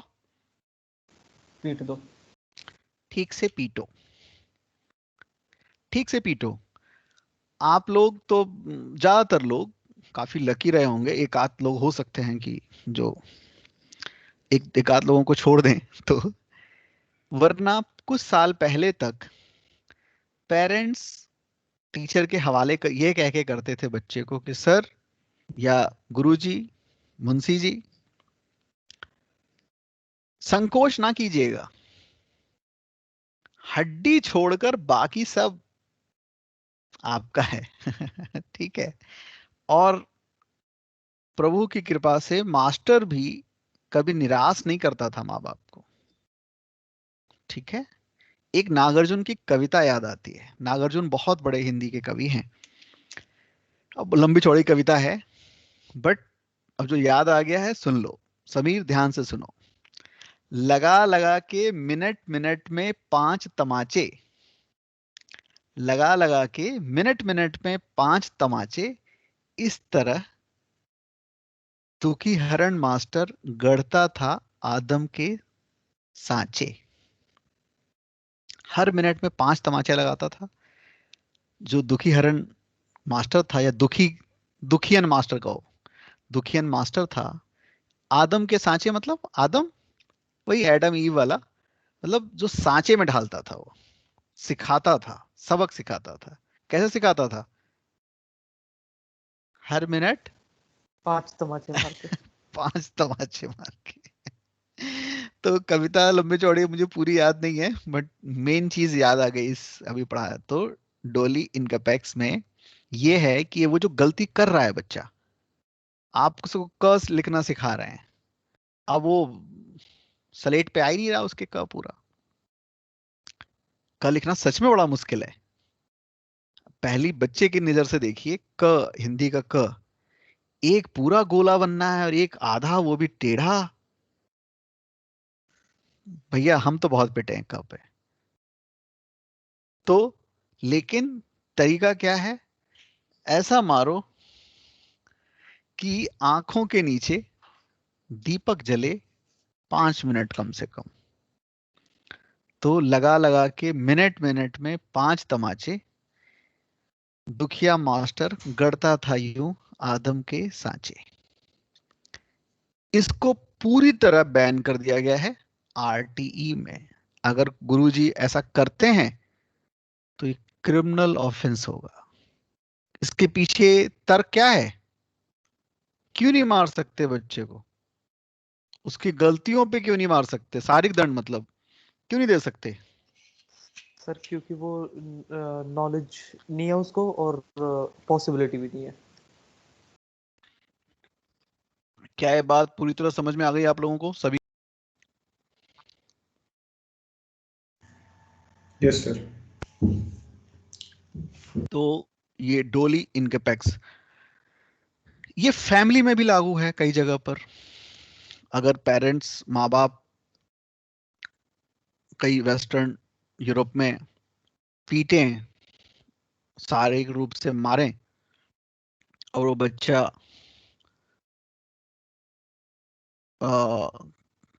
पुलिस से कहे, पुलिस तक पहुंच जाए, फोन कर दे, हेल्पलाइन नंबर्स हैं, हेल्पलाइन नंबर्स पर बताए तो मुश्किल में पड़ जाएंगे। उन पे बहुत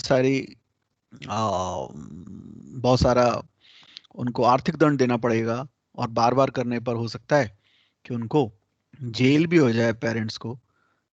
तो फैमिली के अंदर भी टोली इनकैपेक्स है, भारत में नहीं है, तब तक इस सुविधा का लाभ उठाया जा सकता है।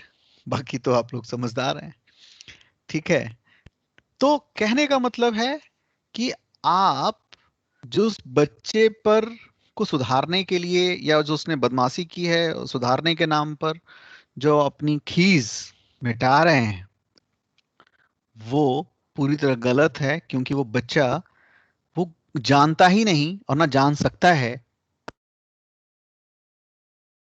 पॉसिबिलिटी नहीं है, ये है। तो वो पढ़ नहीं रहा है, नहीं पढ़ता है। जब पढ़ने को कहो तो उसके दिमाग में क्रिकेट या कुछ और आता है। ये सब कुछ है, इसके बावजूद वो डोली इनकैपेक्स है। इसलिए उसको कम से कम शारीरिक दंड तो नहीं दिया जा सकता, उसको फिजिकली उसको टॉर्चर नहीं किया जा सकता, ठीक है। Yes sir. तो ये हम क्यों मारते थे, या आज भी पेरेंट्स या कमाल की बात यह है कि टीचर, मैंने शायद फिलोसफी क्लास में बोला होगा, टीचर, फादर, दरोगा, भारत में एक ही प्रवृत्ति के क्यों हैं? क्योंकि तीनों ही अज्ञान है, तीनों में उनको नहीं पता कि ये तरीका वर्क नहीं करता। तो बिल्कुल दरोगाई अंदाज में फादर होता था, और दरोगाई अंदाज में ही मास्टर होता था। इसके पीछे का जो मैंने कॉन्सेप्ट आपको बताया, और जितने भी समाज सुधारक हैं उनका नैतिक योगदान, उनका मॉरल कंट्रीब्यूशन ये है कि मनुष्य का जो अज्ञान है, उसके अंदर जो रूढ़ियां हैं, समाज में जो रूढ़ियां हैं, उनसे उनको राइट और रॉन्ग की समझ लेकर आना, उसको हटाकर राइट और रॉन्ग की समझ लेकर आना। गांधी, आम्बेडकर हमारे ज्ञान के दायरे को बढ़ाने का काम किया है। ज्ञान के दायरे के बढ़ने से क्या होता है? वॉलंटरीनेस आती है। बात समझ में आई? अब मैं दूसरे कॉन्सेप्ट पर आ रहा हूं। वॉलंटरीनेस कैसे आएगी? जब हम ज्ञान बढ़े। ज्ञान कब बढ़ेगा? दो तरह की सोसाइटी है, सब लोग ध्यान से सुनो। एक ओपन सोसाइटी है, बोर्ड दिख रहा है, बोर्ड यस पे सर। लिखा हुआ दिख रहा है। Yes sir. Yes sir. और ओपन सोसाइटी है मतलब एक समाज जिसमें नैतिकता का दायरा बड़ा है, ठीक है। तो एक ओपन सोसाइटी है, चाहे लिख लो, एक समाज जिसमें मॉरल लिमिट्स ज्यादा बड़े हैं, मॉरल वैल्यूज ज्यादा बड़े हैं। दूसरा समाज लो, यहीं पर एक और गोला बनाओ जिसमें मॉरलिटी का, नैतिकता का दायरा छोटा है, ठीक है। हम इसको बोल दे रहे हैं क्लोज सोसाइटी। क्लोज क्यों है खुद ही अभी हम खुद प्रूव हो जाएगा, बट अभी शुरू में कुछ तो नाम देना होगा। क्लोज सोसाइटी, तो एक नैतिकता का दायरा बड़ा है और इसमें नैतिकता का दायरा छोटा है। नैतिकता का दायरा बड़ा है, नहीं ओपन सोसाइटी है, तो नॉलेज की पॉसिबिलिटी ज्यादा है। क्यों? ज्ञान ज्यादा। क्यों ज्यादा नॉलेज की पॉसिबिलिटी ज्यादा क्यों है? क्योंकि यहां पर चर्चा की संस्कृति होगी, culture of discourse, culture of discussion. Yes और नो? कल्चर ऑफ, यहां पे डिस्कशन है, डिस्कशन होता है। कल्चर ऑफ डिस्कशन किस सोसाइटी में होगा? जो फ्री सोसाइटी होगी, या जहां पे कम से कम अगर हम अपने यहाँ की बात करें, फ्री मीडिया होगी, तभी पॉसिबल है। हम मीडिया पे इतनी बात कहते हैं कि मीडिया को फ्री होना चाहिए, तो क्यों होना चाहिए? जब हम कहते हैं कि भाई स्टेट के आगे उसने घुटने टेक दिए हैं, सब के सब मीडिया का एक बड़ा वर्ग जो है वो किसी पॉलिटिकल जो अभी पावर में पार्टी है उसके प्रवक्ता की तरह, उसके उसके नेता की तरह बात करते हैं। तो फ्री मीडिया होना चाहिए, कल्चर ऑफ डिस्कशन होना चाहिए। ये सब किसके फीचर्स हैं बताओ? Open society. Open society. Open society में नॉलेज ज्यादा होगा, नॉलेज ज्यादा होगा तो वॉलंटरीनेस ज्यादा होगी। ये सब कब होगा? ओपन सोसाइटी का का पार्ट ही है culture of discussion. Culture of discussion कहाँ होता है या कब होगा? जब टॉलरेंस ज्यादा होगी सोसाइटी में। बोलो, यस ज्यादा सर। टॉलरेंस होगी। ज्यादा टॉलरेंस, ह्यूमन इंटरफेस ज्यादा। ह्यूमन इंटरफेस ज्यादा, नॉलेज ज्यादा। वो इस पूरा एक सर्किल है। नॉलेज ज्यादा, वॉलंटरीनेस ज्यादा। वॉलंटरीनेस ज्यादा, फ्री विल ज्यादा। क्योंकि इसका इसका उल्टा यहां पे देख लेते हैं तो इसका कंपेयर हो जाएगा। ये सब आप लोगों ने लिख लिया, समझ लिया ना? उसको डिलीट कर रहा हूं मैं, ओपन सोसाइटी वाला।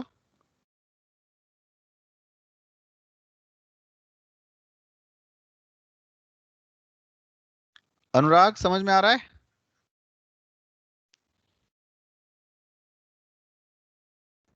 Yes sir. अब क्लोज सोसाइटी की बात करते हैं। क्लोज सोसाइटी कब क्लोज कहते हैं? जहां पर रूढ़ियां ज्यादा होती हैं, ज्ञान का दायरा छोटा होता है, वॉलंटरीनेस कम होती है। ऐसी सोसाइटी कब होती है? जो फेथ पर बेस होती है। मोनोकल्चर जहां होता है, monoculture Saudi Arabia, monoculture religious based society होती है जहां डिस्कशन अलाउ नहीं है।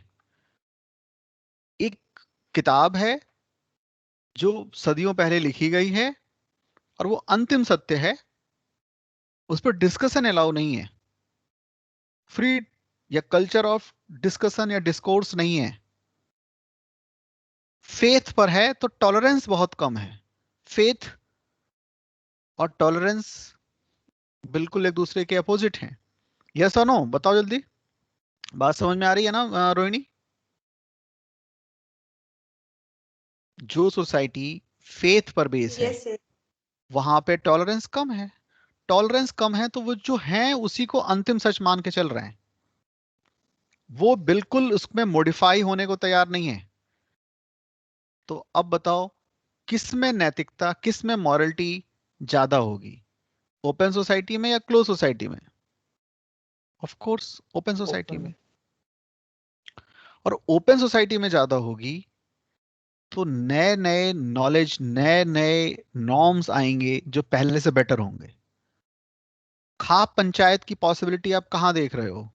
फेथ बेस्ड सोसाइटी में या जहां पर free discourse, culture of discussion है वहां?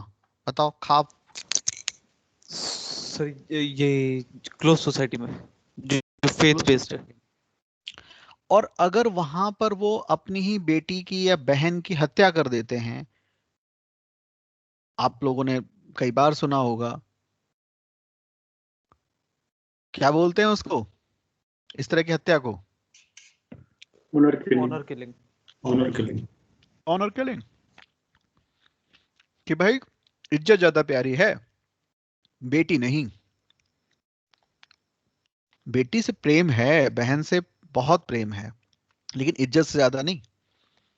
सोसाइटी किस तरह से आईएसआई, आईसिस वाली सोसाइटीज, अपना एशियन सोसाइटीज, ज्यादातर अफ्रीकन सोसाइटीज क्लोज सोसाइटीज हैं जो फेथ बेस पर हैं, जहां पर डिस्कशन अलाउ नहीं है।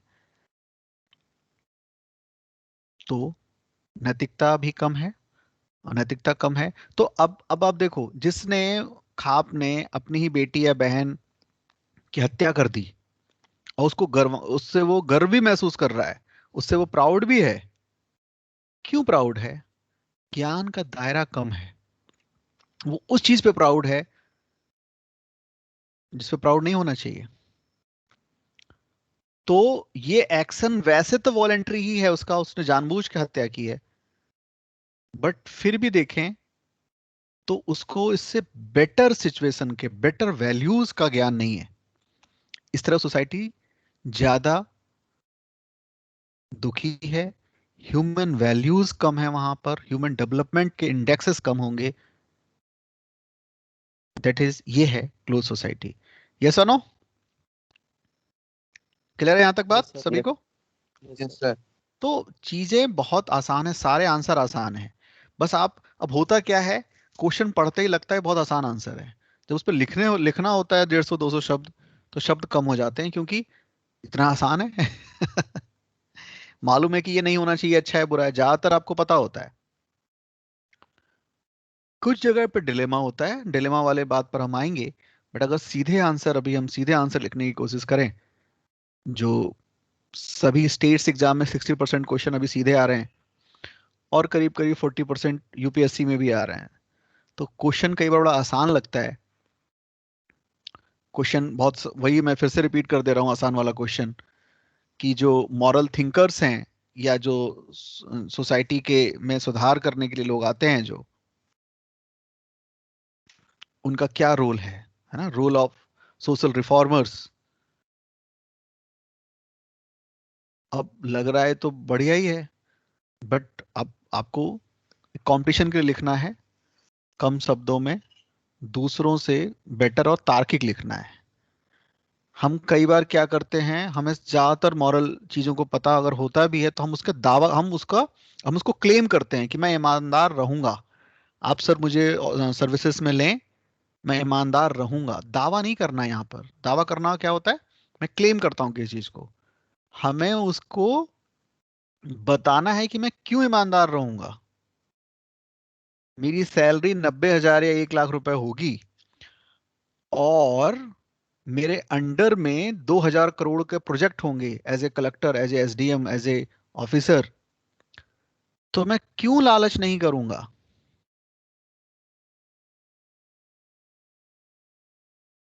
भाई मेरी जरूरतें पूरी नहीं हो सकता है कि मेरी इच्छाएं इतनी ज्यादा हों कि वो 90,000 रुपए, 1 लाख रुपए मेरी सैलरी कुछ भी ना लग रही हो मुझे, बट मैं जब पास करता हूं, कलम चलाता हूं, उस कलम चलाने से 2,000 करोड़ के प्रोजेक्ट पास होते हैं, तो ठेकेदार से या और लोगों से मैं रिश्वत नहीं खाऊंगा। नहीं खाऊंगा, ये आपका दावा हो सकता है, ये आपका क्लेम हो सकता है, क्लेम की कोई वैल्यू नहीं है। और आप कितना अच्छा क्लेम करते हैं, ये कोई जांचने भी नहीं बैठा एग्जाम में आपके। आपको बताना होगा कि आप क्यों नहीं लेंगे रिश्वत। मैं एक सिंपल बात कह रहा हूं, कई कई हम केस स्टडी अभी करेंगे भी आगे आने वाले टाइम में। तो ये समझ में बात आई कि कुछ शर्तों पर आधारित होता है, और शर्त, पहला नॉलेज बताया मैंने, ठीक है, और दूसरा मैं बता रहा हूं अब्सेंस ऑफ प्रेशर, दबाव का अभाव होना चाहिए, अब्सेंस ऑफ प्रेशर। इसका मतलब क्या होता है अब्सेंस ऑफ प्रेशर का मतलब, अगर आपको कम शब्दों में बताना हो, अब्सेंस ऑफ प्रेशर का मतलब मुझे बताना हो कि दबाव का क्या मतलब है, प्रेशर का क्या मतलब है, तो मैं बताऊंगा, या क्वेश्चन में पूछूंगा किसी से कि प्रेशर में था या नहीं इस बात का, क्या चाहने पर कार्य बदला जा सकता था, जो कार्य किया गया उसके अलावा कुछ और किया जा सकता था, क्या चाहने पर उस वर्क को कुछ और किया जा सकता था क्या। तो दबाव को हम दो तरह से देखेंगे, कोई कोई काम प्रेशर में हुआ है या नहीं, कोई व्यक्ति प्रेशर में था या नहीं, उसके लिए मैं एक क्राइटेरिया रखूंगा। पहला क्राइटेरिया रखूंगा, मैं क्वेश्चन पूछूंगा, क्या चाहने पर कार्य बदला जा सकता था।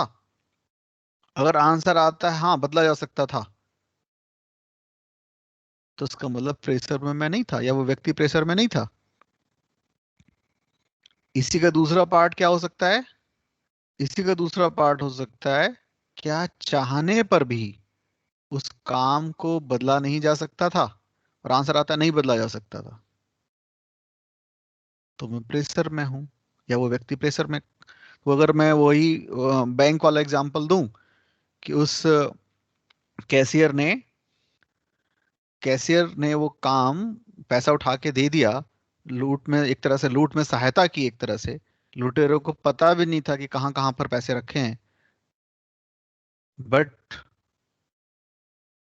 और लुटेरे शायद वो ताला तोड़ भी नहीं पाते, चाबी उसी ने दी, चाबी के बारे में भी उसी ने बताया।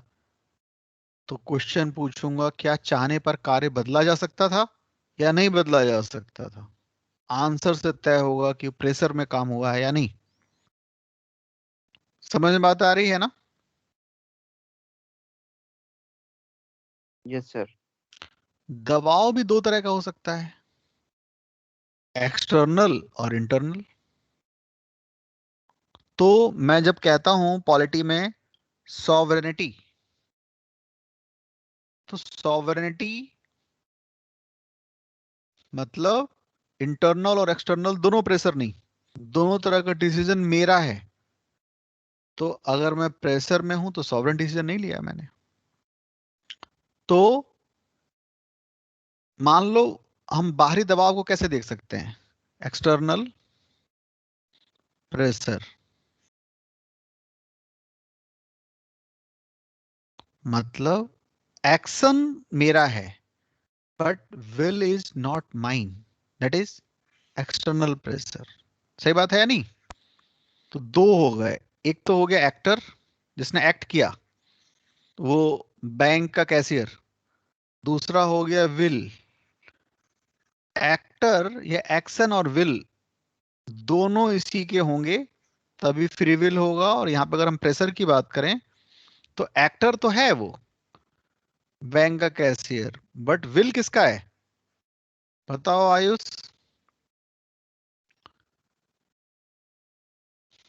एक्टर का। अरे एक्टर तो वो है जो कैशियर है। विल मतलब इच्छा किसकी थी, किसने मजबूर किया? जो सर चोरी करने आया था। हाँ, तो will is not mine. Action मेरा है बट विल मेरा नहीं है। तो actor and source of will different है, दैट इज प्रेशर। प्रेशर पूछे कि प्रेशर मतलब क्या, तो actor and source of will different है, दैट इज प्रेशर। तो बैंक की लूट वाला याद रख। दूसरा प्रेशर है मेंटल या इंटरनल प्रेशर, उसमें भी फ्री विल नहीं होगा। जैसे कोई मनोरोग हो, या एक बहुत अच्छा एग्जांपल है ओसीडी। ओसीडी, मैं दूसरा एग्जाम दबाव का प्रेशर का बता रहा हूं, एक तो मैंने एक्सटर्नल बताया, अब मैं इंटरनल बता रहा हूं। इंटरनल का मैं बता रहा हूं OCD, obsessive compulsive disorder. Obsessive compulsive disorder, या एक और काफी फेमस है क्लेप्टोमेनिया। सुना है आप लोगों ने क्लेप्टोमेनिया? Yes sir. तो ये दोनों यस क्या सर। है? इंटरनल इंटरनल प्रेशर है। इंटरनल प्रेशर कैसे? जैसे क्लेप्टोमेनिया पहले मैं बताता हूँ। क्लेप्टोमेनिया एक ऐसा मनोरोग है, एक इंटरनल प्रेशर है जिसमें आदमी चोरी करने से अपने आप को रोक नहीं पाता। क्लेप्टोमेनिया चोरी करने से रोक नहीं पाता। वो कई बार चाहता नहीं है चोरी करना, उसको पता है कि यार ये करना अच्छी बात नहीं है, और उसको करने की ऐसा कि नहीं कि भूख से पीड़ित है, ऐसा कुछ नहीं, आदत है। तो बैठा है मेट्रो में कहीं भी, ठीक ठाक है, ठीक, कोई ऐसी जरूरत नहीं है, बट देख रहा है पर्स है किसी का और इजीली खोला जा सकता है, या नोट झांक रहे हैं, कुछ नहीं करना है, बस थोड़ी सी हरकत करनी है, नोट इधर आ जाएगा। बट वो जानता है नहीं करना चाहिए, बट नहीं करना चाहिए एक अलग मन है। तो जो शरीर है हमारा ना, एक्चुअल में शरीर जो करता है उससे कहीं इंपॉर्टेंट वो है जो करा रहा है, मन। और मन से ये मनोरोगी है, ये जो है एक डिसऑर्डर का शिकार है, और जिसकी वजह से चोरी से अपने आप को रोक नहीं पाता, क्लेप्टोमेनिया। इसे भी हम, अगर ऐसा भी है तो हम इसको फ्री विल नहीं मानेंगे। क्या बात समझ में आ रही है?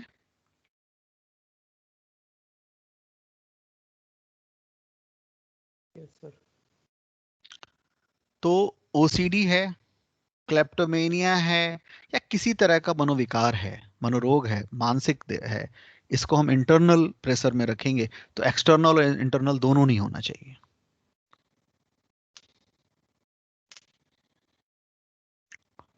ठीक है? Yes yes sir. Sir.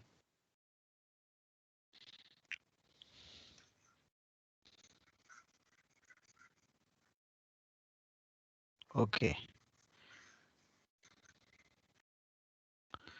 Next, वो कौन सी आइडियल कंडीशंस हैं जहां पर प्रेशर कम होता है? देखते हैं। एक है सोसाइटी, ये अपने आप कैसे चल रहा है।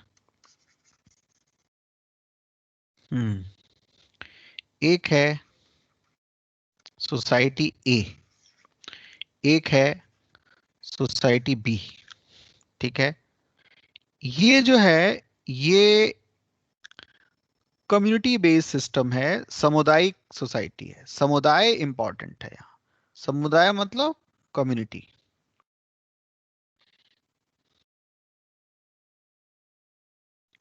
बी सोसाइटी इंडिविजुअलिस्टिक है,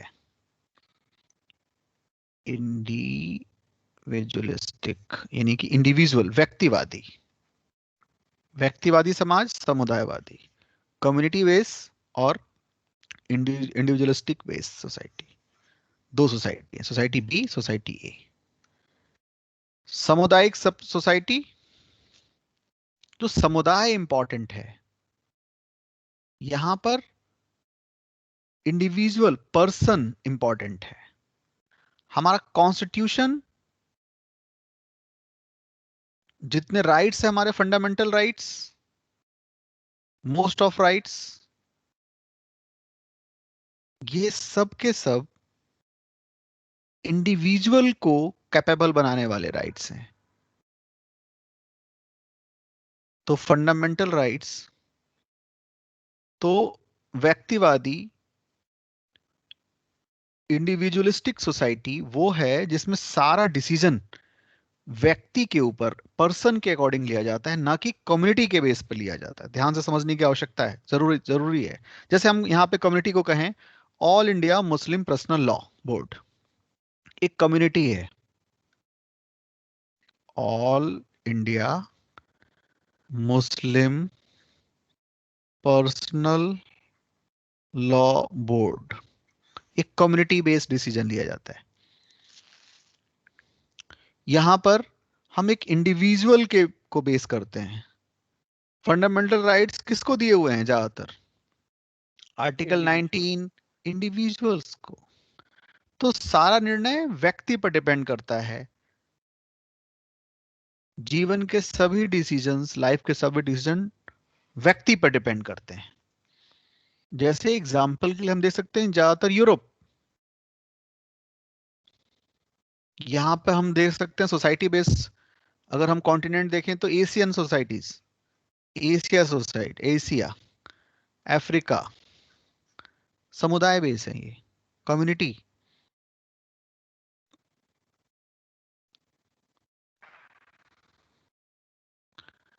तो ज्यादा फ्रीडम कहाँ होगा एक व्यक्ति के लिए? फ्रीडम कहाँ होगा बताओ? सोसाइटी बी में या ए में? बी में सर। तो जितना सोसाइटी फ्री, अगर देखना है, फ्रीडम देखनी है,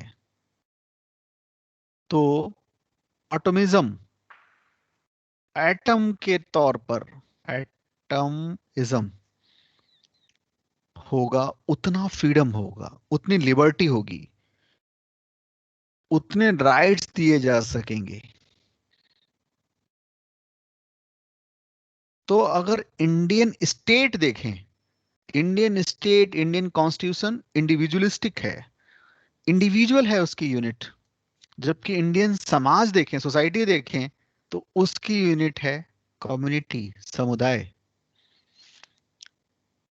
हमें पुरानी बातें सिखाई जाती, इसमें बताया जाता है कि अगर एक व्यक्ति का बलिदान होता हो और उससे परिवार सही होता हो, तो उस व्यक्ति को बलिदान कर देना चाहिए परिवार के लिए।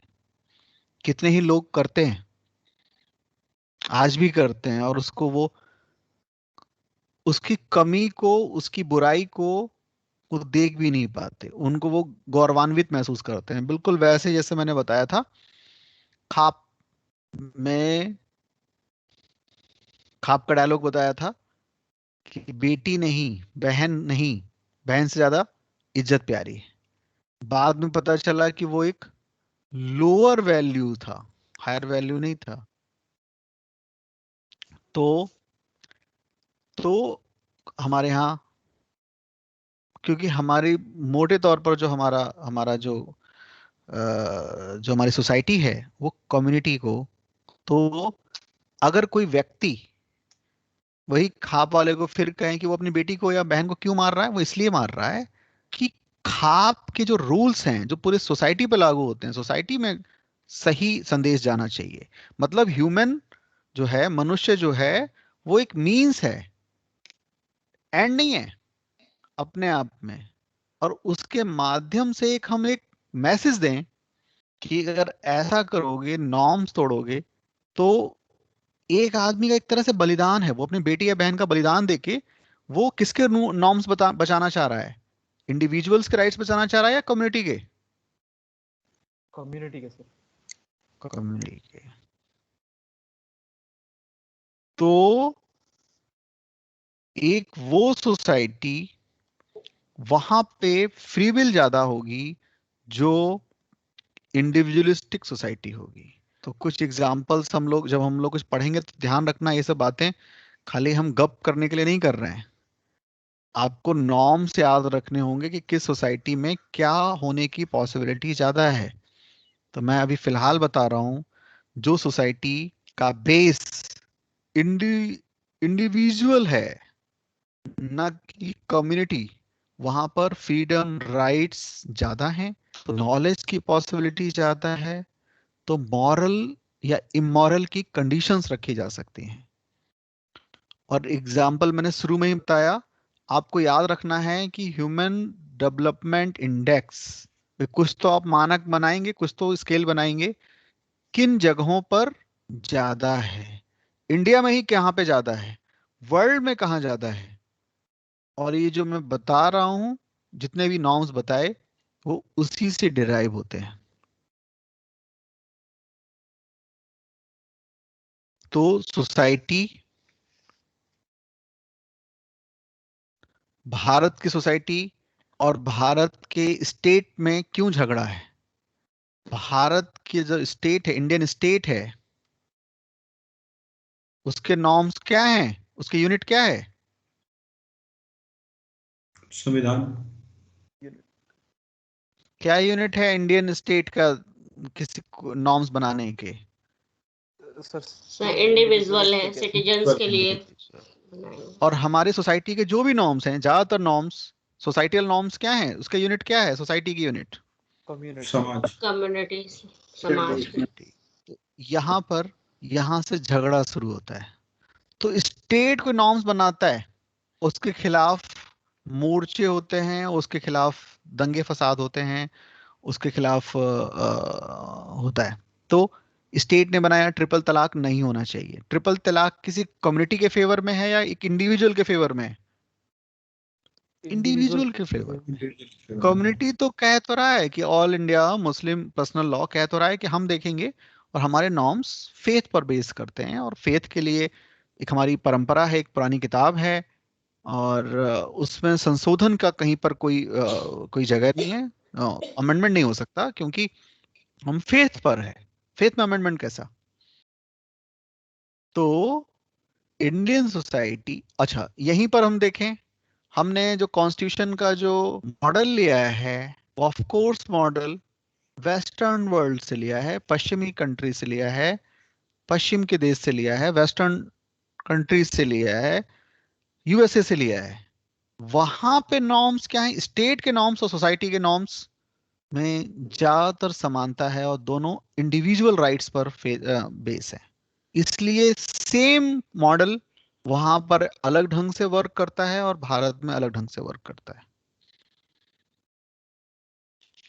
और जैसे फ्रांस, फ्रांस में बहुत, मतलब कुछ नॉर्म्स ऐसे हैं जो गवर्नमेंट बनाती है इंडिविजुअल बेस पर, और कुछ चीजें सोसाइटी अपने कम्युनिटी बेस पर देखती है, और वहां पे दंगे हो जाते हैं, बट उसके भारत की तुलना में कम होते हैं। बट हम दूसरे और कंट्रीज देखें, वही एसडीआई वाले सिंपल एग्जांपल हम पकड़ें, तो वहां पर गवर्नमेंट और सोसाइटी, गवर्नमेंट और इंडिविजुअल राइट्स में कॉन्फ्लिक्ट्स न के बराबर हैं, नहीं है। क्यों? वही बात, दोनों के स्टैंडर्ड, दोनों के इथिक्स सेम है। तो भारत के लिए अगर हम बात करें या एशिया के लिए बात करें, तो सोशल रिफॉर्मर्स क्या करते हैं? जो हमने, ये आंसर आपको लिखना है, मैंने क्वेश्चन शुरू में इसलिए बोल दिया था, सोशल रिफॉर्म्स का मतलब क्या है हमारे लिए? राजा राम मोहन रॉय अगर वो सती प्रथा या वुमेन राइट्स पर बात कर रहे हैं, तो सोशल रिफॉर्म्स कम्युनिटी पे बात कर रहा है, हिंदू कम्युनिटी को क्या करना चाहिए, या इंडिविजुअल राइट्स पे बात कर रहा है? बताओ। इंडिविजुअल राइट्स की सर। Individual rights. तो सोशल रिफॉर्म्स इंडिविजुअल राइट्स की तरफ बढ़ना है। बात समझ में आई? सोशल रिफॉर्म्स ह्यूमन को एंड बनाना है, ना कि मींस। उसको साध्य बनाना है, ना कि साधन। ये सेंटेंस समझ में आ रहा है सबके? ह्यूमन अपने आप में एंड है या मींस? एंड। एंड और मींस का फर्क समझ रहे हैं आप लोग? साधन होता है कि हम किसी चीज को यूज कर रहे हैं, पर टारगेट कुछ और है। जैसे मैं यहां से चेन्नई जाऊं, तो साधन मैंने चुना रेलगाड़ी, ठीक है? तो आपको ध्यान रखना है, जो भी रिफॉर्म्स, हम उनको रिफॉर्म तभी कहेंगे, सोशल रिफॉर्म तभी कहेंगे, जब वो ज्यादा से ज्यादा पुराने किसी, जिसकी वजह से मुझे साधन माना गया था, अब मुझे साध्य माना जा रहा है। जो मैं मीन्स बना के रखा गया था, अब मैं खुद एंड हूं। तो मैं अगर कहूं विमेन राइट्स में रिफॉर्म्स की रिक्वायरमेंट है, तो सोशल रिफॉर्म की, या मैं एक शब्द और ले लेता हूं। देखो, कुछ भी रटने की जरूरत नहीं है। आपने एक बार अगर ध्यान से पढ़ लिया है, तो उसको 50 तरह से बोल सकते हैं। सोशल जस्टिस बहुत बार सुना पढ़ा होगा। सोशल जस्टिस मतलब क्या? कैसे डिफाइन करेंगे? It is empowerment of individual.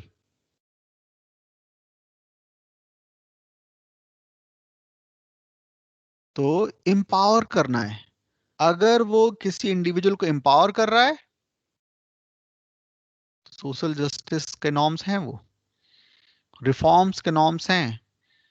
अगर इंडिविजुअल की जगह अगर वो कम्युनिटी की बात कर रहा है, कम्युनिटी रिफॉर्म्स, कम्युनिटी की बात कर रहा है, तो सोशल जस्टिस नहीं होगा। तो आपको याद रखना है, समुदायवाद में, कम्युनिटी में, समुदायवाद में व्यक्ति साधन है, समुदाय लक्ष्य है। समुदायवाद क्या है? इंडिविजुअल मीन्स और कम्युनिटी एंड, जबकि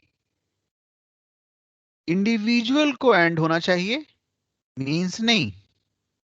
ध्यान से सुनते जाना। तो राष्ट्रवाद भी तो एक समुदायवाद है, जातिवाद भी तो एक कम्युनिटी कम्युनिटी एथिक्स है, कम्युनिटी सोच है। सती प्रथा, खाप पंचायत, दलित, ये सब क्या है बताओ? समुदाय, कम्युनिटी है सर। कम्युनिटी। तो अगर मैं बहुत राष्ट्रवाद की बात कर रहा हूं, एक्सट्रीम में बात कर रहा हूं, तो मैं एक्चुअल में फेथ की बात कर रहा हूं, मैं इंडिविजुअल राइट्स की बात नहीं कर रहा। और जब मैं जितना ज्यादा फेथ को पकड़ता हूं, उतना ज्यादा मैं डिस्कशन या डिस्कोर्स से दूर होता हूं। ये तर्क समझ में आ रहा है? सबके याद हो जाएगा? आशीष समझ में आ रहा है? जी सर। अगर मैं नेशनलिस्ट हूं, तो नेशनलिस्ट होना इंडिविजुअल राइट्स की तरफ बढ़ना है या कम्युनिटी राइट्स की तरफ? कम्युनिटी राइट्स की तरफ। क्यों? इसमें क्या प्रॉब्लम है? फेथ बेस होता है। फेथ है तो फेथ जहां होगा वहां टॉलरेंस कम होगी या ज्यादा? कम होगी सर। कम होगी। जहां टॉलरेंस कम होगी वहां डिस्कोर्स या कल्चर ऑफ डिस्कशन ज्यादा होगा या कम? कम होगा सर। तो अगर डिस्कोर्स या डिस्कशन का स्कोप कम होगा, तो वहां नॉलेज, ज्ञान ज्यादा होगा या कम? कम होगा सर। कम होगा कम सर। होगा। हम बोल ही नहीं दे रहे हैं किसी को। भाई मिल है, मिल कह रहा है कि एक तरफ पूरी दुनिया और एक तरफ एक आदमी है, बिल्कुल अलग मत रखे, अलग व्यू रखे हुए है। वो कह रहा है कि वो व्यक्ति को भी सुना जाना चाहिए, इसलिए नहीं उसको चुप रहना चाहिए कि 7 अरब लोग हैं, उसमें एक आदमी डिफरेंट व्यू रख रहा है, उस पे हमें क्या पता वही सच निकले बाद में, क्या पता वही ज्यादा तार्किक निकले, और 7 अरब लोग कम हायर वैल्यू रखते हो और उसकी थॉट जो है या उसका कोई आर्गुमेंट जो है वो ज्यादा हायर वैल्यू का हो। तो वो इंडिविजुअल की बात कर रहा है, ना कि ग्रुप की बात कर रहा है, ना कम्युनिटी की बात कर रहा है। क्यों कर रहा है? क्योंकि ऐसे में जब आप डिस्कोर्स, जब आप टॉलरेंस रख रहे हो, और टॉलरेंस ना रहना कब होता है? जब हमें पहले ही पता हुआ कि हमें रिजल्ट पता है भाई, हमें सच क्या है हमें पहले से पता है, और आज से नहीं पता, हजारों साल पुरानी किताब में लिखा हुआ है, उसमें है, सच ऑलरेडी लिखा है, उसमें डिस्कोर्स की जरूरत ही नहीं है, डिस्कशन की जरूरत ही नहीं है। तो मैं टॉलरेंट नहीं, मैं टॉलरेंस नहीं होगा, मैं इनटॉलरेंट होऊंगा। इनटॉलरेंट सोसाइटी में क्या, ह्यूमन लाइफ के जो इंडिकेटर्स हैं, डेवलपमेंट के जो इंडिकेटर्स हैं, वो जाहिर सी बात है वो घटिया होंगे, खराब होंगे। बोलो, बात समझ में आ रही है ना? Yes sir. तो अगर सोशल रिफॉर्म वाला कहीं पे क्वेश्चन आता है, रोल ऑफ सोशल रिफॉर्मर्स, तो रोल उनका यही है कि वो अलग अलग तरीके से इंडिविजुअल को एंड बना रहे हैं, और एंड क्यों बना रहे हैं वो सब आप लिख देंगे, इतनी सारी बातें मैंने आपको बताई। तो इस तरह से आप बात को कह सकते हैं। तीसरी और अंतिम दशा मैंने बताई कि मल्टीपल चॉइसेस, मल्टीपल ऑप्शंस, ये आप समझते ही हैं, अलग अलग तरह से मैं समझा ही चुका हूं। कुछ आप लोग अपना आइडिया भी लगाएंगे, और इस क्वेश्चन का आंसर लिखेंगे आप लोग कल की क्लास शुरू होने से पहले, अभी से लेकर कल की क्लास शुरू होने से पहले तक अपना आंसर मुझे व्हाट्सअप करेंगे, जिसमें आप मुझे बताएंगे कि आपके अकॉर्डिंग सोशल जस्टिस किसे कहेंगे और उसके लिए क्या कंडीशंस पॉसिबल कंडीशंस क्या होनी चाहिए? What is social justice according to you? What are the conditions for social justice according to you? तो आपको कोई बहुत कहीं से देख के आंसर नहीं लिखना, बड़ा आर्टिफिशियल होगा, वो पढ़ते ही मैं जान जाऊंगा कि ये आपने किसी प्रिजम्पशन से लिखा है। एक सिंपल फ्लो में लिखो। देखो, जो हम अभी कोशिश कर रहे हैं इसमें समय ज्यादा लगेगा, मैं जानता हूँ, मेरी एनर्जी भी ज्यादा लगेगी, कई बार लगेगा वही चीज सर बार बार बोल रहे हैं, ये तो समझा चुके हैं, सब कुछ लगेगा, वो सब मैं जानता हूँ, मैं भी सब कुछ सोचते हुए ही पढ़ रहा हूँ, पढ़ा रहा हूँ। लेकिन आप देखेंगे, आप मल्टी डायमेंशनल सोचने लगेंगे, बंधाए बंधाए आपके आंसर या वो नहीं होंगे, आपके पास शब्दों की कमी नहीं होगी एग्जामिनेशन हॉल में। एथिक्स के पेपर में खास तौर पे फोर्थ पेपर में लोगों के पास बहुत सारे लोगों के प्रश्न छूटते ही हैं। क्यों छूटते हैं? वहीं सोचते हैं, एग्जामिनेशन हॉल में सोचना पड़ता है। वहां आपने अगर 2 मिनट भी एक्स्ट्रा लगा दिए सोचने में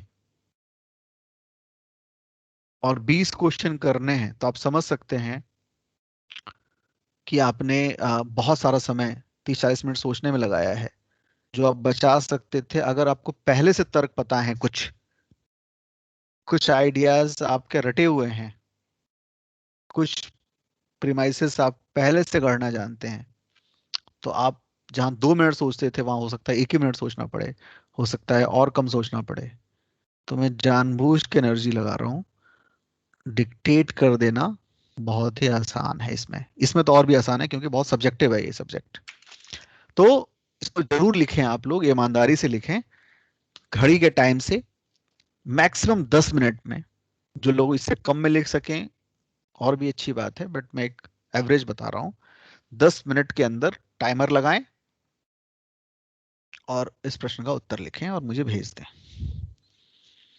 ठीक है, आज इतना ही रखते हैं। कुछ पूछना है तो अब पूछो। मैं इसको ऑफ कर देता हूँ रिकॉर्डिंग।